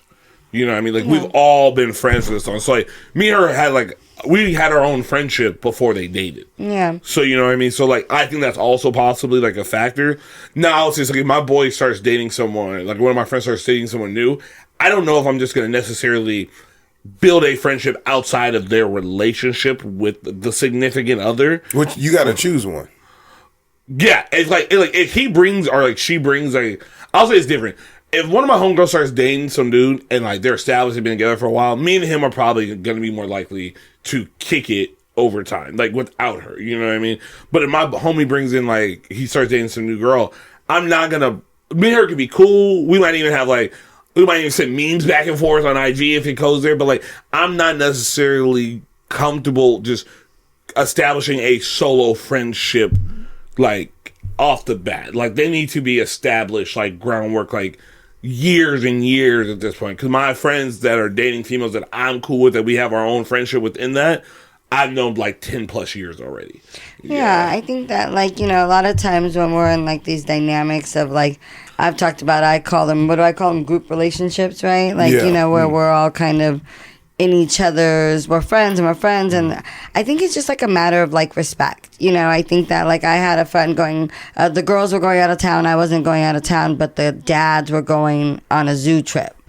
And I was going to go too, you know, because, you know, why not? And I was coordinating with one of the dads, like, I think we were going to drive together or whatever. And so I just happened to, I texted, like, the wife first, you know, like, oh, hey, like, you know, I'm about to hit up so-and-so about the, like, the zoo trip today or whatever, wherever we were going, SeaWorld, some shit like that. And she was like, bitch, if you don't just text him, you know, but it's just like a matter of like still getting like that, like, permission or like respect. Like, you know, I was actually thinking, like, I was like, oh, I want to ask Karl and Adele to go out and get like a beer and a drink so we can talk about some stuff. And then I was like, in my mind, I was like, I'm gonna hit up Adele first. Like, I'm gonna hit up Adele and be like, hey, like, you know, and that it's just like, and not because anything is weird or funky or she feels some type of, you know what I mean, but just it's like, it's just a matter of like respect. So I don't think that, like, it's necessarily weird, but I think it's just a kind of like that's how you keep things in check. That's how you kind of keep things and avoids blurred lines. Exactly. There we go. I would throw this out there, because I agree with you. That's trash, though. Like, to a certain degree, because I'm agreeing with you, like 110%. Like how my homegirl texted my homie first, be like, "Hey, no, but you ain't never been married, right? No. Yeah, yeah. So it's hard for you to say it's trash, like when you don't have the experience or the perspective of like speaking from somebody who's like been in a marriage and had to like navigate the boundaries and the respect and the friendship. Is you ain't really dealt with somebody that's insecure. See, now there we go. No, I wasn't thinking about insecure. I would say that. What you said, I'm not saying that what you were taking it. That's where you were going, but that's what I took it as, because it's like, because I dealt with somebody that. Well, okay, I get what you're saying now. But even though, like, that makes more sense. I don't think that like your wife is insecure at all. I think it's just a matter of just like, as what is there a bro code? Oh, is not there her. wifey I'm code? In general. No, but I mean, like, I don't think women are doing that out of insecurity for one another. I think it's out of like, just like. The only thing I can compare it to is like bro code. It's just like, this is just how, especially when it's marriage. Bad experiences. Especially when it's marriage. It's just a matter of, hey, like, this is still somebody's man. This is still somebody's husband. I'll specifically speak to husband. Boyfriends, fuck them. Like, this is somebody's husband. Like, I don't give a fuck, like, if me and him were friends first. But now that it's like, you're married, there's just something about respecting, like, the sanctity of marriage, which, you know, as a woman, and doing to others as you want to do to yourself. Like, I don't necessarily need, like, my homegirl on right now, she was like, oh, can your ex come by and fix the doorknob? Mm-hmm. And I was like, oh, I was like, he called me. I was like, but I just left. I was like, I shot him his number. I was like, hit him up and see if he can come by and fix the door when you get there. Like, you know what I mean? So it's just a matter, like, there's trust there. It's just a matter of, like, it's just respect. I think that's the only way I can sum it up. And I don't think it has anything to do with, like, insecurity as versus it's just, like, a level of showing. I gotta fix that. I appreciate, like, what it means for me to be engaging with a married man. I'm so happy that your response pattern to some things reminds me of what she says to me when she goes back and listens to this. So I'm not talking about her specifically. I'm not saying me you neither. are. Yeah, exactly. But I'm also I want to clean up the insecurity piece. It's based off of bad experiences too, because if a woman or a man acts in that manner of being upset based on the relationship that you may have with someone, we don't know what they've dealt with previously before. Yeah, that's what I meant. Because in my head, I'm like, because you can say, like, even if you knew him first, but now he's married, you would hit her back.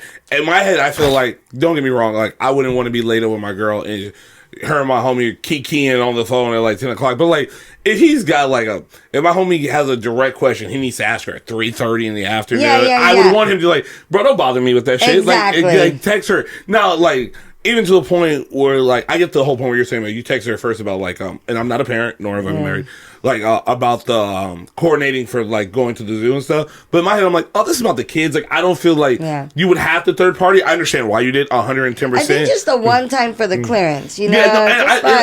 Like I said, I think you're right. Because like, just because I don't agree with the way the process is, I know it's a social norm. Yeah. So like, and we have to fall in line with social norms about like certain things. Like, even if like, I just feel, I don't know. I feel like it's, I don't know how to describe it. I feel like it almost like devalues like your relationship with someone else if you can't have a direct line with them regarding certain things. Yeah. Like if it's something that's like we're talking about taking the kids to the zoo. I don't think that should have to go through like her first. That because like no, we're organizing this for the kids. The kids are the focus. Now if it was the moms went on a girls trip and the dads are like, Jay didn't go. I think what happens is like that's a weird thing to do. But I think what happens is it lets people know we're on notice, because a lot of times when these infidelities or these indiscretions happen, like as we navigate through life more and we see it in real time, is it starts off as we were chit-chatting about the kids. It starts off as we were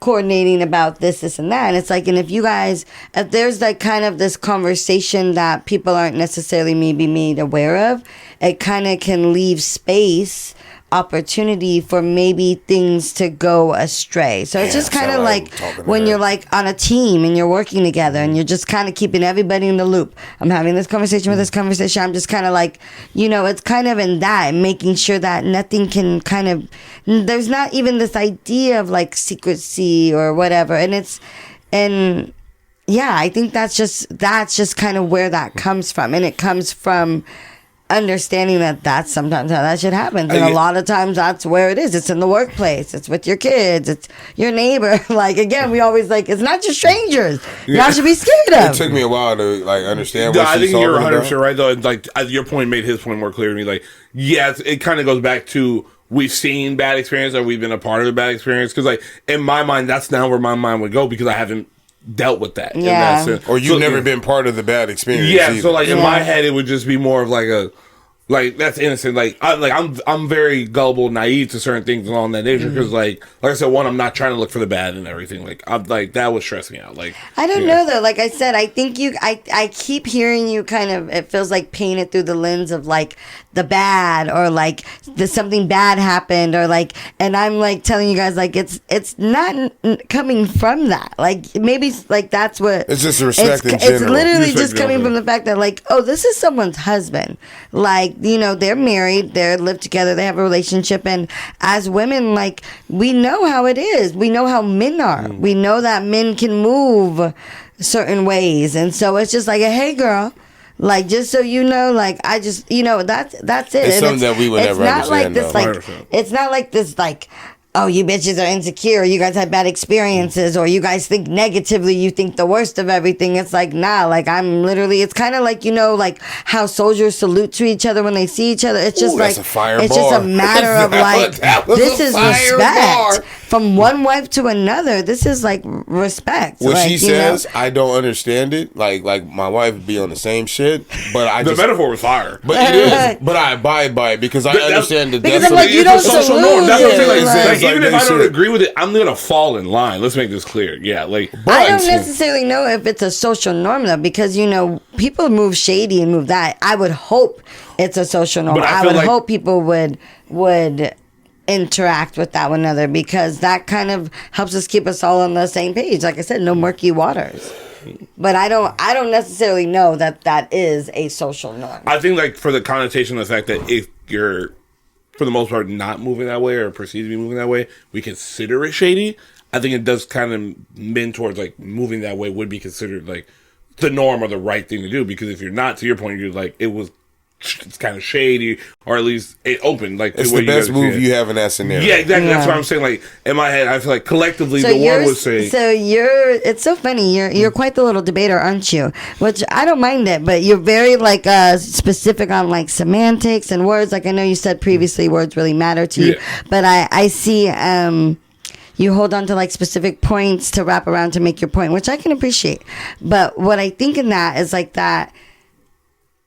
Where we're going is that you're not necessarily like seeing, I guess, the perspective that I want you to see when we're talking about this. Am I wrong in saying your perspective is the value and the respect that you need to have? Because you're like, well, if you don't do this, then that means that it's bad and that it's shady, and therefore that like reinforces like the fact that it's like a social norm, and I'm like that. No, he acknowledged that.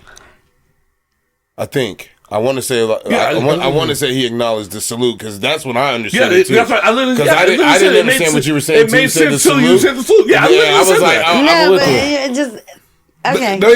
You're good. But the fact that I challenge that, I'm like, I don't know if this is necessarily a social norm, and you're like, well, if you don't do it, then that means that you're. What you said. I think he if you don't do it, then that means you're moving shady, right? And therefore, you did say that. If that's the feeling that if you don't do this and you're moving shady, then therefore that reinforces that it's the social norm. It's not even right? just but that's semantics. Is that what you said though? Is that what? That is okay. Then you're wrong. Then okay. She's just saying it's just almost like a.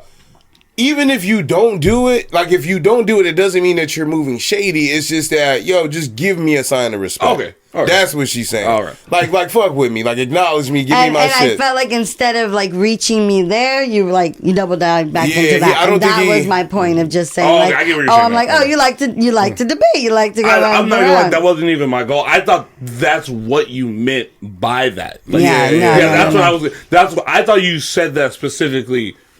For it to be received that way. Because it could be to her point, it could be that I don't do that, but there's still nothing wrong. Yeah, like you said, we've been friends like forever, you know what I mean? And in that case, I just misunderstood where you were leading with the way you said that. Not saying that you didn't articulate the way you should. I probably just received it wrong, but it wasn't. I wasn't trying to play that like game. Like tit for tat. I wasn't trying to play that game with you. That wasn't like, hold on, motherfucker, you got me earlier. I was genuinely confused right now. I was like, hold on, what did you say? I thought that was the goal. That ain't the goal. No, that's not mine at all. He knows. I hate that shit. Real movie. So I've been with my girlfriend for 3 years. We are living together and very in love. We discussed marriage before and are on the same page. Oh wait, I feel like I did this. Yeah, we did this one last week. What the fudge? I swear I put that one in there. Look. No, I had one and I put it in there. I'm trying to figure out how the hell am I going to get it right now when it's not here. Oh shoot, man! Made you look. Oh, I know what happened. Don't worry. To the rescue. I got you guys. Little recovery button? Yeah, no, exactly. Well, no, because what I did was I turned the Wi-Fi off on here, and maybe I did so too early before this got a chance to re-upload. Oh, okay. There we go. Let me see. There it is. Everything's starting to load up right now. Should we do that, or should I do something? There it is. Woo! Hey, look, man, I tell you, technical issues on the fly. All right. Am I in the wrong for bringing Elon Musk? I know. He had the technology. We have the technology. We can rebuild him. We have the technology.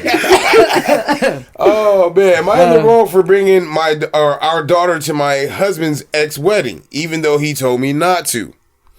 So here's the situation. My husband Peter was married before we met, and he has a complicated history with his ex. Let's call her Lisa. Okay. They've been divorced for years and don't have any kids together. Peter and I have a 6-year-old daughter, Kay, who Lisa has met a few times at events. There's no bad blood, just distance. A few months ago, we got an invitation to Lisa's wedding. I was surprised, but Peter said he wanted to go out of respect and closure. Okay. Weird. And I honestly didn't mind. I wasn't particularly close to Lisa, but I'm not the jealous type. And I figured it'd be a short event and we'd be in and out. Here's where it gets messy. The wedding was last weekend. A few days before, Peter told me not to bring our daughter Kay. He said it wasn't really a kid-friendly event and didn't want her running around or being a distraction. But here's the thing. Our sitter canceled the day before, and I didn't want to miss the wedding or leave Kay with someone she doesn't know well. Plus, Kay had already picked out a dress and was excited about going. Now, let me tell you, the people in here was killing her because she had that last sentence right there. I was going to say, we want to play semantics? That's a semantic. What was the last sentence? The last sentence was, plus, Kay had already picked out a dress and was excited about going, so it wasn't really about the sitter. It seemed like she was always going to have her go. Yeah, but you can't say that, right? Because if this little girl has met this lady a few times and they're talking about it in the car and stuff, that little girl might be like, oh, I want to go and pick things out like she from might that think, standpoint. she doesn't know the situation. Exactly. She just thinks that lady's nice or something like that. Yeah, like I tell my daughter she's grounded or whatever, like, but we did the whole weekend thing. She asked me today, can I ride my bike? No, you grounded. Right, but obviously I let her off being grounded at 3 because I'm soft, right? I respect. So 2 days was enough, and I was like, "Yo, age appropriate. Let's be real." Yeah. Right, like she was in Pelican Bay. Yeah. Whatever you gotta say to make himself feel better. Yeah, whatever I gotta do. So she's 6. It's like, yo, exactly. How much prison time should you really serve at 6? But I honestly think that if you're gonna go see your ex get married, I'm never going to go see any of my exes get married. Me personally, that's kind of wild. Yeah, and I'm not taking my wife to go see one of my exes like to go get married. So yeah, maybe like a girlfriend or a little date. Probably I wouldn't go. I'm trying to think if I would go to an ex's I'm not wedding. gonna lie. I went to my my little brother's god sister's wedding last year. Little brother, and okay. You know they are. They live in Texas. The ex-wife was there. Who's they invited ex-wife? the ex-wife. Archie's ex-wife was there. Oh, you know that I'm just gonna take it off. But yeah, so basically, my brother's godfather was married before. Yeah, his daughter with his new wife that he's been married with for like 20 plus years. Wait, they don't have any kids together? They have one. The oldest. That makes sense though. But here's the thing though. That's not their mom. Like, they don't have to invite her. You know what I mean? But she came. I've seen enough. I'll say this. I live in a highly divorced area. Mm-hmm. And I've seen a lot of my friends' parents get divorced, get remarried. Yeah. And it's not uncommon, at least from my experiences, that the ex, regardless if they have a whole family or if they don't, if it's cool and everybody's like at least on speaking terms, they're there. Like I've been to at least 3 weddings. I feel like where the ex, like maybe not even like they were married before. It was just a long-term relationship. Yeah. They're there. Yeah. You know? And I'm not saying that's like, I don't know if that's normal. I'm just saying from my experience, it wouldn't be rolled out because like if you cool, you cool. You know what I mean? Like I don't know if I'll be comfortable with that, like being like your best friend. Yeah. But like weddings most people have weddings of people they can't stand there that they hate. I'm more cool. You're probably more cool with your ex than about 6 or 7 other people that are there. That's so funny. I just my car died, and I had to call my baby daddy a few days ago. I'm like, out of all motherfuckers, man, everything we've been through. That makes sense. Though, exactly, you know? and he was an asshole about what happened. But came, and when I was like, I need to go pick up the kids, I'm on my way in 15. I was like, could we just led with that? You to cuss me out, degrade me? If I told you to get the car fixed and you didn't, I might take a side on that one. You guys always trying to defend the one. I'm an equal opportunity employer. I left the keys in the ignition. Oh, yeah. I'm not going to cuss you out, but I got to get my son. And he always yells at me for not to do that. Yeah, I got to get my son. I got in trouble for that. You do that because also the keys are in the car. You ain't got nowhere to go. I'm just sitting on the phone. You need me? You gonna hear this real quick. And just know I'm coming because I fuck with you still. I could have just left you. Exactly. You're in trouble. Click. Yeah, you better not. Yeah, I don't think I'm going to an ex's wedding though. I'm not, and if I did, I don't think this lady is wrong because at this point, like this your people. What if you and wifey got invited to her ex's new wedding? All right, let's play the game. I have to play the game that he would actually do that, right? Like 10 years from now, like we got lots of growth, and now the kids are under 18. The reason why I would say okay though, and it's still different from this situation, is because they share a child. Yeah, I was gonna say because if the kid wants you there and they know you're invited, yeah, like that's a much harder situation. Now, if we invite him, no, because knowing this person in the situation, he ain't gonna go and he ain't gonna take too kindly to that anyway. Okay, yeah. But like if his son was like, yo, I want my dad to go, I would let him go. Yeah, I believe that.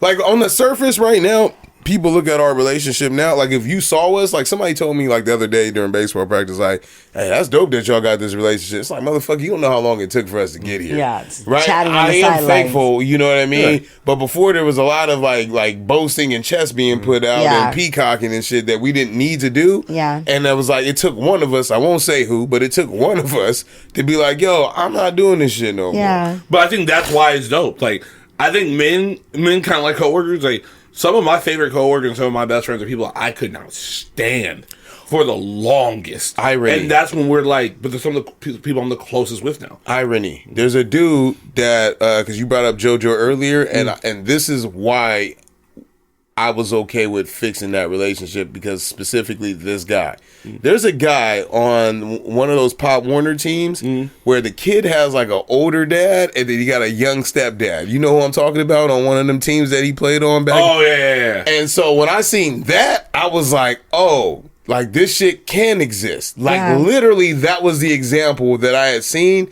And I was like, okay, because like we don't have that in our family. Yeah. Right? Like I don't know any dude that it's either you step up and the kids, dad isn't there, but I've never seen someone step up and play backseat and like help out like in that situation. Yeah. And so that was like my first model of seeing that, and I was like, oh, it can happen, and I need to do this. And so I had worked towards like to where we're at now because of that. Yeah. And I feel like I said, like a lot of my friends' parents, like the majority of my friends' parents are divorced and they've gotten remarried. It's an ego thing. And it's men and the women, because I say the moms be wilding. I'm trying to but like the men are just more like aggressive. So I was trying to tell Lex about himself, like, yo, you gotta chill, bro. Yeah. Like I get it, right? But like now in hindsight, does that shit really matter? Yeah. I think like in this situation specifically, like the fact that they don't share a child, and it's kind of like, it does seem like it's unnecessary, but I'm trying to think like if she had cancer and he helped her through that, right? I can understand that. I'm trying to imagine if I would go to, the twins' dads, like if you ever got married, I'm like, because we've talked about that, like no matter like as fucked up as it all was, it's like we're like, we want to get to a place where we can all enjoy each other with the children, with our new significant others. So I'm like, if the twins wanted me to go, I would go, and I definitely wouldn't go alone. I would bring my husband, and I guess if we had a child together and we didn't have a sitter, I would have to bring our child too. That wasn't necessarily so. I mean, but they never did. They don't have a kid. No, yeah, she's kind of weird. She's definitely kind of weird. I don't know. She's like, I'm not the jealous type. I'm like, fam, that's weird. Can I ask this question? But he wants to go, so. The older I get, alone. And I've been learning a lot today. I see the world a little upside down. Does maturity or unbotheredness make people uncomfortable? Yes. Because I feel like there's a level of like outside the kid part. Like obviously that's all part of what we're talking about. Like just on the bigger scale, like going to an ex's wedding and everything like that. I feel like there's like a level of maturity there. It's like, we were cool. I did love you. Possibly like if we were dating long term and stuff like that. You're happy now. I should still, and you still want me to be part of your happiness, though I'm not in that like scope. That's like a certain level of maturity. I think that should be like commended, but I do think it does like throw a lot of people off to hear people respond. Well, I think that's the goal, it should be, but I mean, it's easier said than done. It's like, when that's why I was really sitting here racking my brain, like, I really would want to be able to go to my twins' dads. Like, I'm like, damn, I really want that for us. like homies, like not even the kids, just like. Would you want to be in a relationship if that happened, or would you be fine with? I would probably honestly prefer if I was already in a relationship, but I was thinking like, why wouldn't I go? And like you said, like the ego, but I think that there's still pain there. Like this is somebody you shared a life with. This is somebody you, especially if you were married, you know, and had children together. Like this is still, you know, I think there's always a little bit of like maybe something there that would maybe it's not necessarily ego, maybe just like unsettled a little bit. Yeah, just like her, you know. It's like this was still a person in my life, and one time that's what I was imagining. I was like, oh God, could I imagine my husband standing at the altar with another woman when I was at the altar? You know, imagine when we like.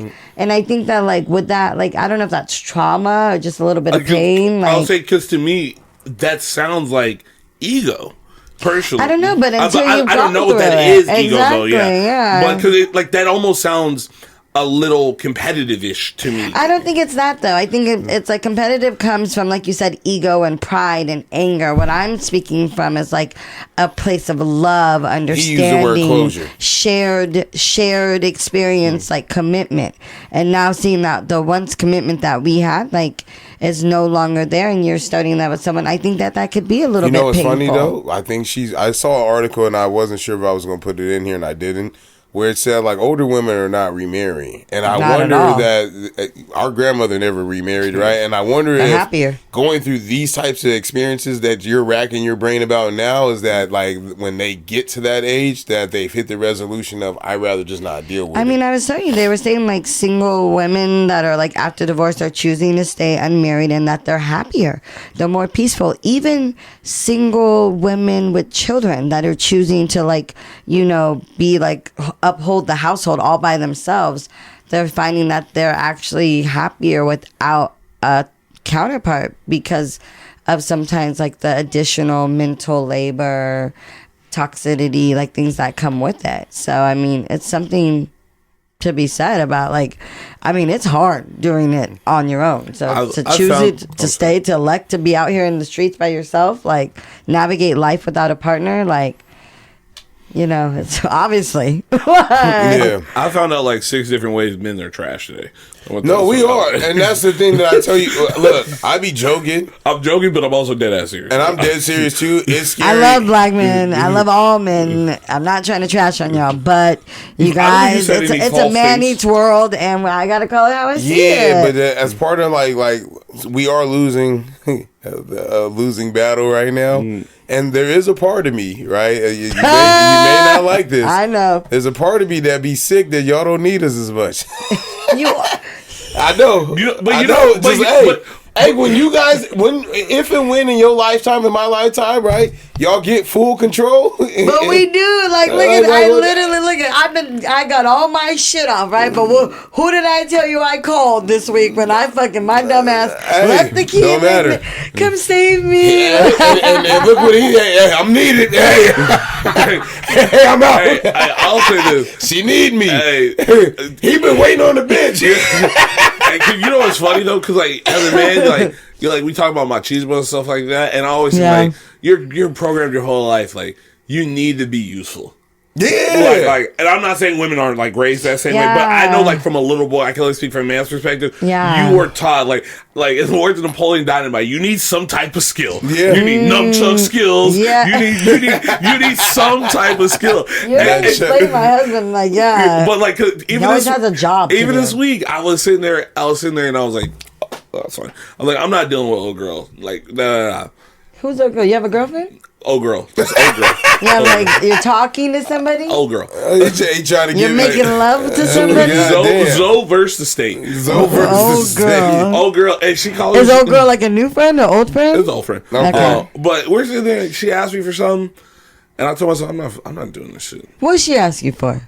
Nothing crazy. Generalized. She just needs some information. Bring you some food? She just needs some information on something. But that's why I'm like, I'm not dealing with you. You asking for little weird questions. You don't talk to me when I need That's ego. It's ego. No, it's 100% pride. I'm glad you said. I came on here, the podcast when she wasn't here. I told you I was hurt. I sat there. She know you hurt? Yes, you know I'm hurt. But that's probably her weird way of trying to. I like, know. Yeah. It was all great. I've had to accept that too. But you know what I hate? Like being a sucker. Like I'm a sucker. Like I know this. I'm an asshole because I know I'm a sucker. It went from that to now I'm buying John Legend tickets in November. Oh, I'm a sucker. I love that. I'm a sucker. I love that. It took me a while to realize, no disrespect, that women were corny. I used to think I had to be cooler than what I had to be. Oh, absolutely. I'm gonna say, we have said this before. I said this on the pod before. Something that would change the world. Romantic. If like women, one, love cornballs, and two, if more women told other women they were lame. Like women love corny dudes, and I don't think enough women hold their homegirls accountable for doing lame shit. Because women like cornballs win. The older I get, I understand. It's not, I don't mean cornball derogatorily. I mean like. No, you have it together. You might not have like the most swag, but like you are invested your time and energy. But women don't community like that. Yeah, I like the way you said it. Like about 4 pods ago, maybe you weren't here, maybe 5 pods ago. But there's the competitive nature. I think that women don't have a competitive nature because they team well together in community when they want to. You mean? I was gonna say, do they team well? They do, because like men are like, it's like blood and sport, right? Like we get out there, we do our own thing or whatever, but like they brush their hair together, they get dressed together, they do all these things together or whatever. Yeah. So it's like the way that this, I'm telling you, and I think part of it is too, like when y'all finally get a dude that you feel comfortable and safe with, a part of y'all love the toxicity shit we be doing and just wish y'all could do the same thing with your friends, but y'all relationship's not based in that. Well, you get what I'm saying? Women invest. And I was talking to one of my homegirls about this. I think the difference is men can be casual friends, so you can be a little bit more tongue-in-cheek. Or even if you're really, like, close with, like, your friends.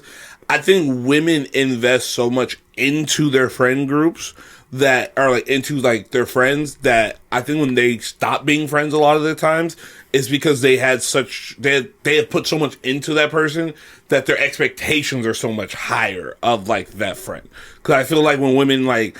Sometimes I feel and that... correct us if we wrong, because we're not women speaking. Always love a mansplaining session. No, I don't think... No, I was like, you're like, James, I'm going to let him go. Believe me, I'm getting the DMs. I'm getting the DMs. I just feel like sometimes it seems so petty on the surface level when women stop being friends. Yeah. But I feel like... I think we talked about it last week, like...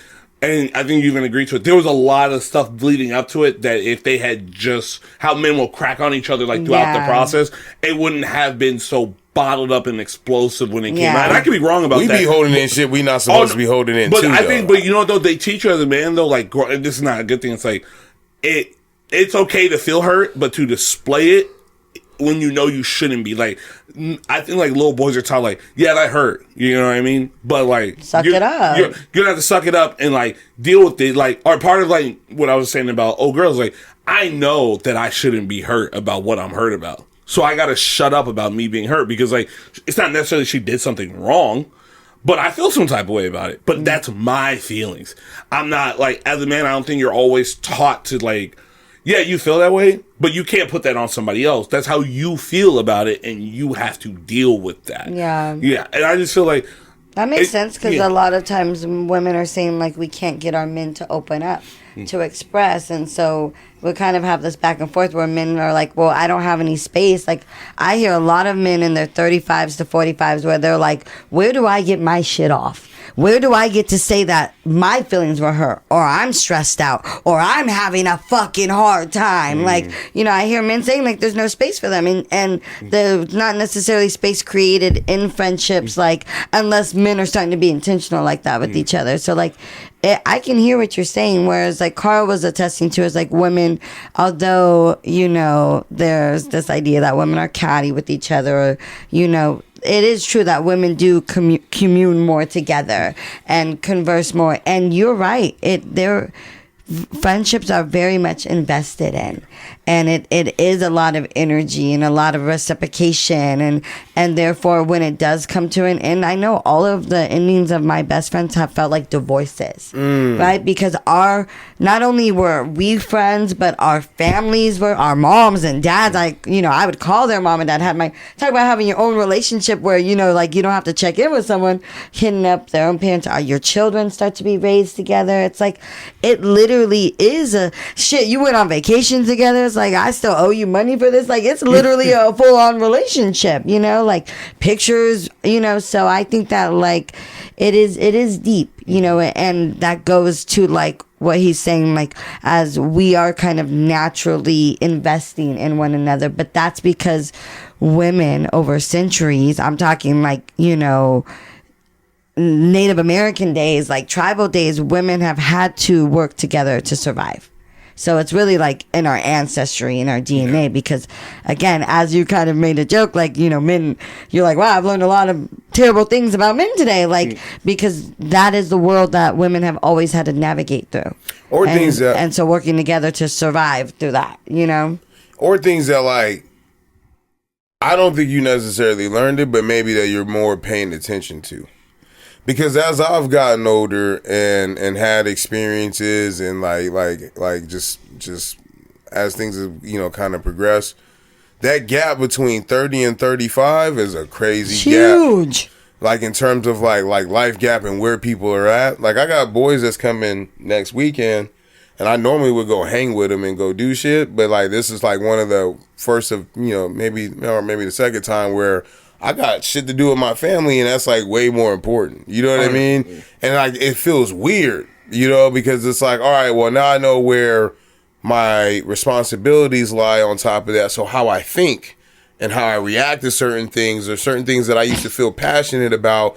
Like, you know, we always make fun of, you brought up machismo, right? The opposite of that is the old Mexican dude or the old black dude or whatever that don't nobody be bothering him, and like he don't seem shaken by nothing. And I'm like, yo, what does that motherfucker know, and what did he go through?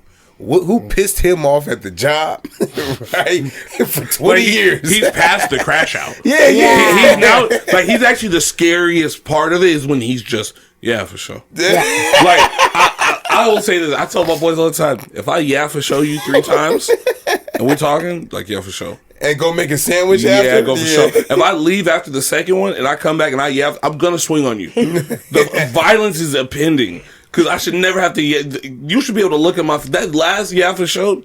No words. That's all I got for you. All I have are those 2 words and these 2 hands. That and the lady Fair that warning. takes hella trips. The single lady that goes on all the trips with her friends. She hit the cruise. She just went to Greece, got her a little bag there, brought something back or whatever. I literally know a girl like that. That's what I'm saying. Like these people, those people. Although they probably had moments where they've had some dark corners because, like, you know, because society will tell them they need to live this way. I be fucking envying the freedom they be having, right? I was like, yo, how?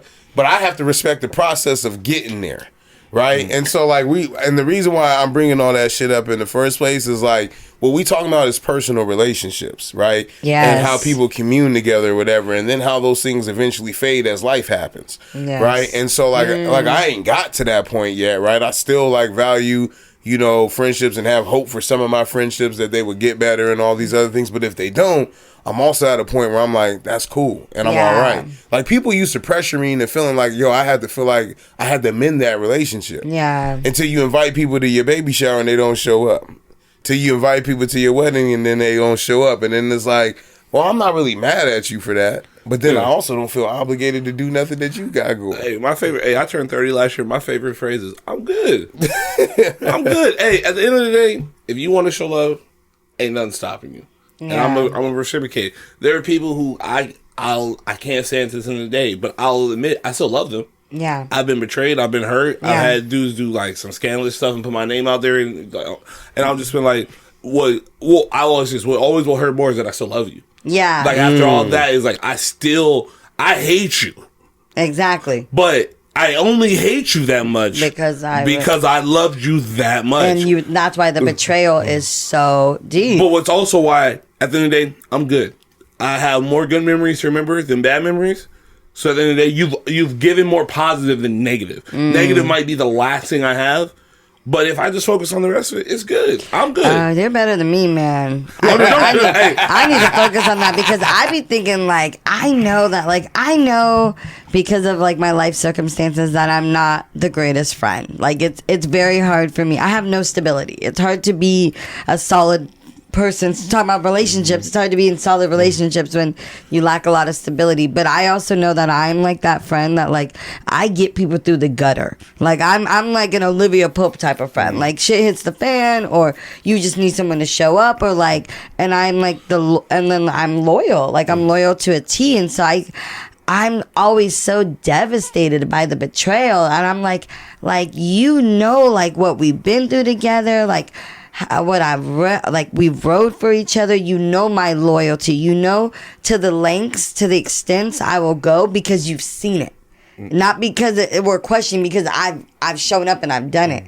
And so when it's like that kind of level of like betrayal, it's so baffling to me. It's hard for me to remember the positive, because as soon as I start thinking about I love you in the positive, immediately my brain goes back to, but like, how the fuck did you dog me like that? And like, why would you ever want to lose somebody like me on your team? Like that, I'd be like, what the hell? I think, and then I'm mad again. See, I think it's easy for me to let that go because we make the joke like I'm Petty Guerrero. Like me and my boys, we always make You're what? Petty Guerrero, like Eddie Guerrero. Oh, you're petty. I'm super petty. You saw how I responded afterwards. I'm gonna throw shots all throughout the room. And I'm not. I don't feel like I am a very petty person. I'm petty, but that's I why don't meet too many petty women either. Though. Yeah, like I'm petty, not to that degree.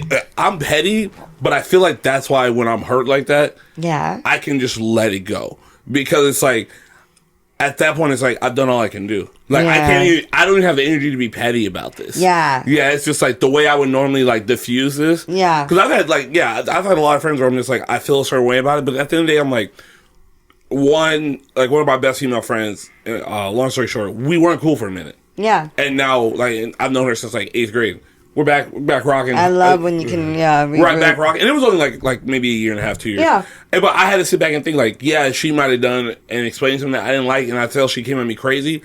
But I had to think to myself like, maybe we're just in a different spot. Like I'll say this, as petty as I am, I've learned through that pettiness, like right before you do something, like you gotta humble yourself a little bit. Yeah. Not like in regards to what you're seeking of, but I'm just saying like for me, like right before I'm about to like do something, just like, well, maybe we're just not in the same spot. And maybe that person didn't articulate how they really want to go about this. Yeah. And also, like, it's okay to just not be cool with some people sometimes. It is. But there's something to be said. You can outgrow people. You can, but there's something to be said, those friendships that bounce back. Like, I love a friendship that, you can go through the gutter and maybe you don't think you're going to make it back, but somehow, like, you guys can find your way back. To me, those are, like, the ones that you're like, okay, we're gonna make it through the test of time because we can come together, come apart, I think those are, like, a true testament, I also think that as I like kind of navigate through things, like I just be asking myself for what. Like my crash outs be like very, very limited now. Like I know what things I get mad over and everything with people, but also my no's are for a reason. Yeah. I think most people think like my no to them is like out of like anger, but it's like, no, it's like you asking me for something, right? And either it's one, I can't do that, or two, if I do that and you do something else with it, you're going to make me mad. So to preserve our relationship, I'm telling you no. I'm telling you no because I love you. Yeah. If you don't do this the way you're, like, to your point, you don't do this. I always tell people, don't ask me a yes or no question if you're not ready for the options. Yeah. Because then otherwise, don't ask me. I love something that is direct. Hey, Zoe, I need you to do this. So, do you want to do this? The answer's probably going to be no. Yeah. But if you tell me I need you to do this, all right, I'm going to do it. Yeah, be direct. Hey, I told you, we talk about words. Even the need. Because, like, I've realized that people's need is your need. Oh, it's on the spectrum. My need is like, how can I say this without it being, I can't. There's been times where some, like, people have asked me for things out of need, but I'm like, yo, your step 1, 2, and 3 is off.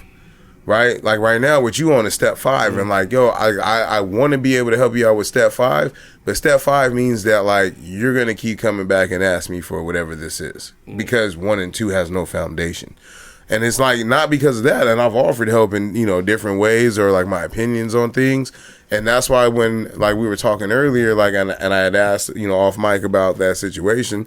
It's like, yo, people gonna do whatever they want to do at the end of the day. I used to get mad when people ask me for advice and do the opposite. I stopped getting mad at that. If you ask me advice and you do the opposite, I just gave you something else to think about and you weighed out your options. Exactly. It took me a while to realize that part, right? That was more Can't about take it me. personal. Yeah. So, all right, let's get the hell up out of here, man. We 2 hours in. I was gonna do something else, but I mean, we're not gonna break down any more R&B lies. No. I had something else. Like fun facts. I was listening to the Stingy on the way here. Yeah, because I was like so anxious. I was getting them confused. The so anxious and stingy. I was putting them together. So he does have a song called Stingy? Yeah, he does. Fire. Hey, you know what's funny? I literally just saw the video today. Like, I was watching it on the way Instagram. Here. Yeah, I saw it on Instagram. Yeah, I thought she was having a whole moment. I thought she, and I said it on the pod. I had to bring it back. I've been wanting to clear that air all week. I'm so glad I got it in there. You should be holding on to it. I think you alley up on that one. We were never going to talk about that shit funny because I was Thank you. I didn't know how I was going to get in there. I was like, Stingy, you ain't got no Stingy. It was heavy on my heart. I'm not going to lie. You said Stingy, and I really thought you did mean so anxious. I did not know Stingy. Well, then I really, you know what? You had a little bit gaslighting me because I really fell for it. I was like, yeah, that's what I meant. I did too. I was like, yeah. I let the shit go. I was just trying to support women. Yeah. I was just. I support women. Right or wrong, I got you. Right, man, she right. Still, it's up there. 3 cheers. Oh yeah, I got one. Oh yeah, well then let me get my bullshit out. There's a lot of nonsense going on. I've been wanting to talk about these Trump tariffs for a minute, man. But shout out to some of these businesses that I've been seeing on Instagram, like kind of dropping their prices, before like they actually really get hit, and they're apologizing. Like, I like the fact that people are acknowledging, look, the problems that we have right now, they're not problems of the people that are here. They're the problem of the businesses of previous governments before that allowed them to go in these places and exploit these people. That's the end of it, right? So I get it. Like, yeah, am I for America and that I wish that we had the structure where we like had goods and stuff like that here? Yes. But at the same time, I don't want you experimenting with my generation while I'm still here. Wait till I'm dead and gone. Right? So it's like my kid's problem. Because you had told me you had bought like a pack of shirts, for $30 or whatever. And I'm sitting here thinking, because I did the math on reading up on tariffs and shit. I'm like, that's like $50, $60. And then the people that they want to work in these type of factories, Americans don't want to do these type of jobs. Dave Chappelle said it, and I knew he was talking about, because you're not going to get me working in no sweatshop for fucking like 5 cents a day. It's just not going to happen. I was like, Eminem wanted to leave the factory in 8 Mile for a reason, folks. Yeah, there's a reason why. Like we keep selling the American dream. I don't have a dream of working in a factory with no benefits. Yeah. And then we're deporting the people that would work in these places. Literally. So, that's just me. Again, I'm not a Democrat. Mike wanted to sit up here and say I'm a Democrat. I'm not a Republican either. I'm an independent thinker. And with that being said, I have my own views on things and I vote that way. But also, I'm also about human rights, man. So it just seems like some of the shit that we doing is just kind of crazy. That we want to pull back the reins and be American now after we've exploited other countries for years.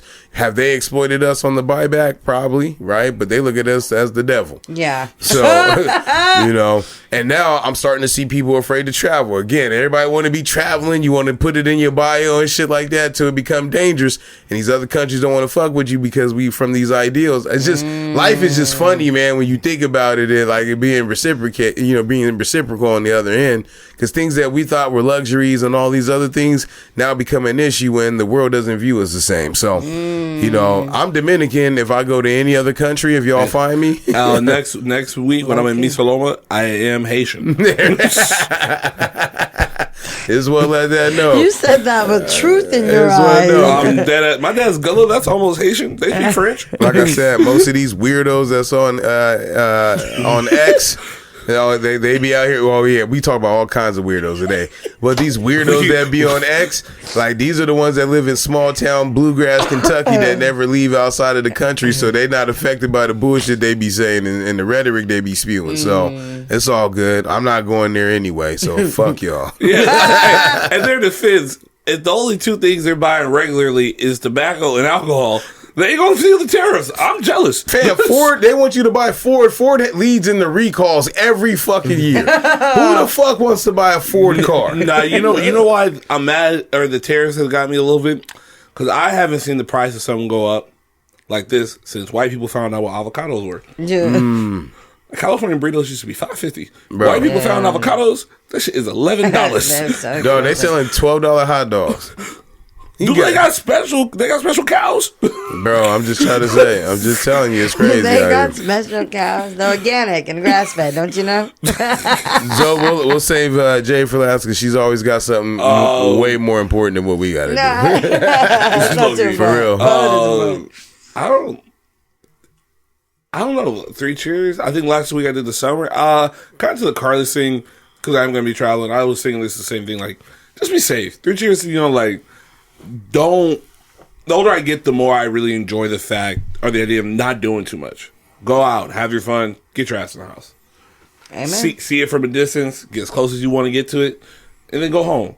Like, not look. We talked about like perspectives, not losing your cool and letting shit go. Yeah. Not having the energy for certain things. Yeah. We're gonna be outside this summer. People are gonna be doing things like back to the summer idea. Like, it's never gonna be that important, my guy. Pick and choose your battles. Yeah, pick and choose. Their prize never gonna get it.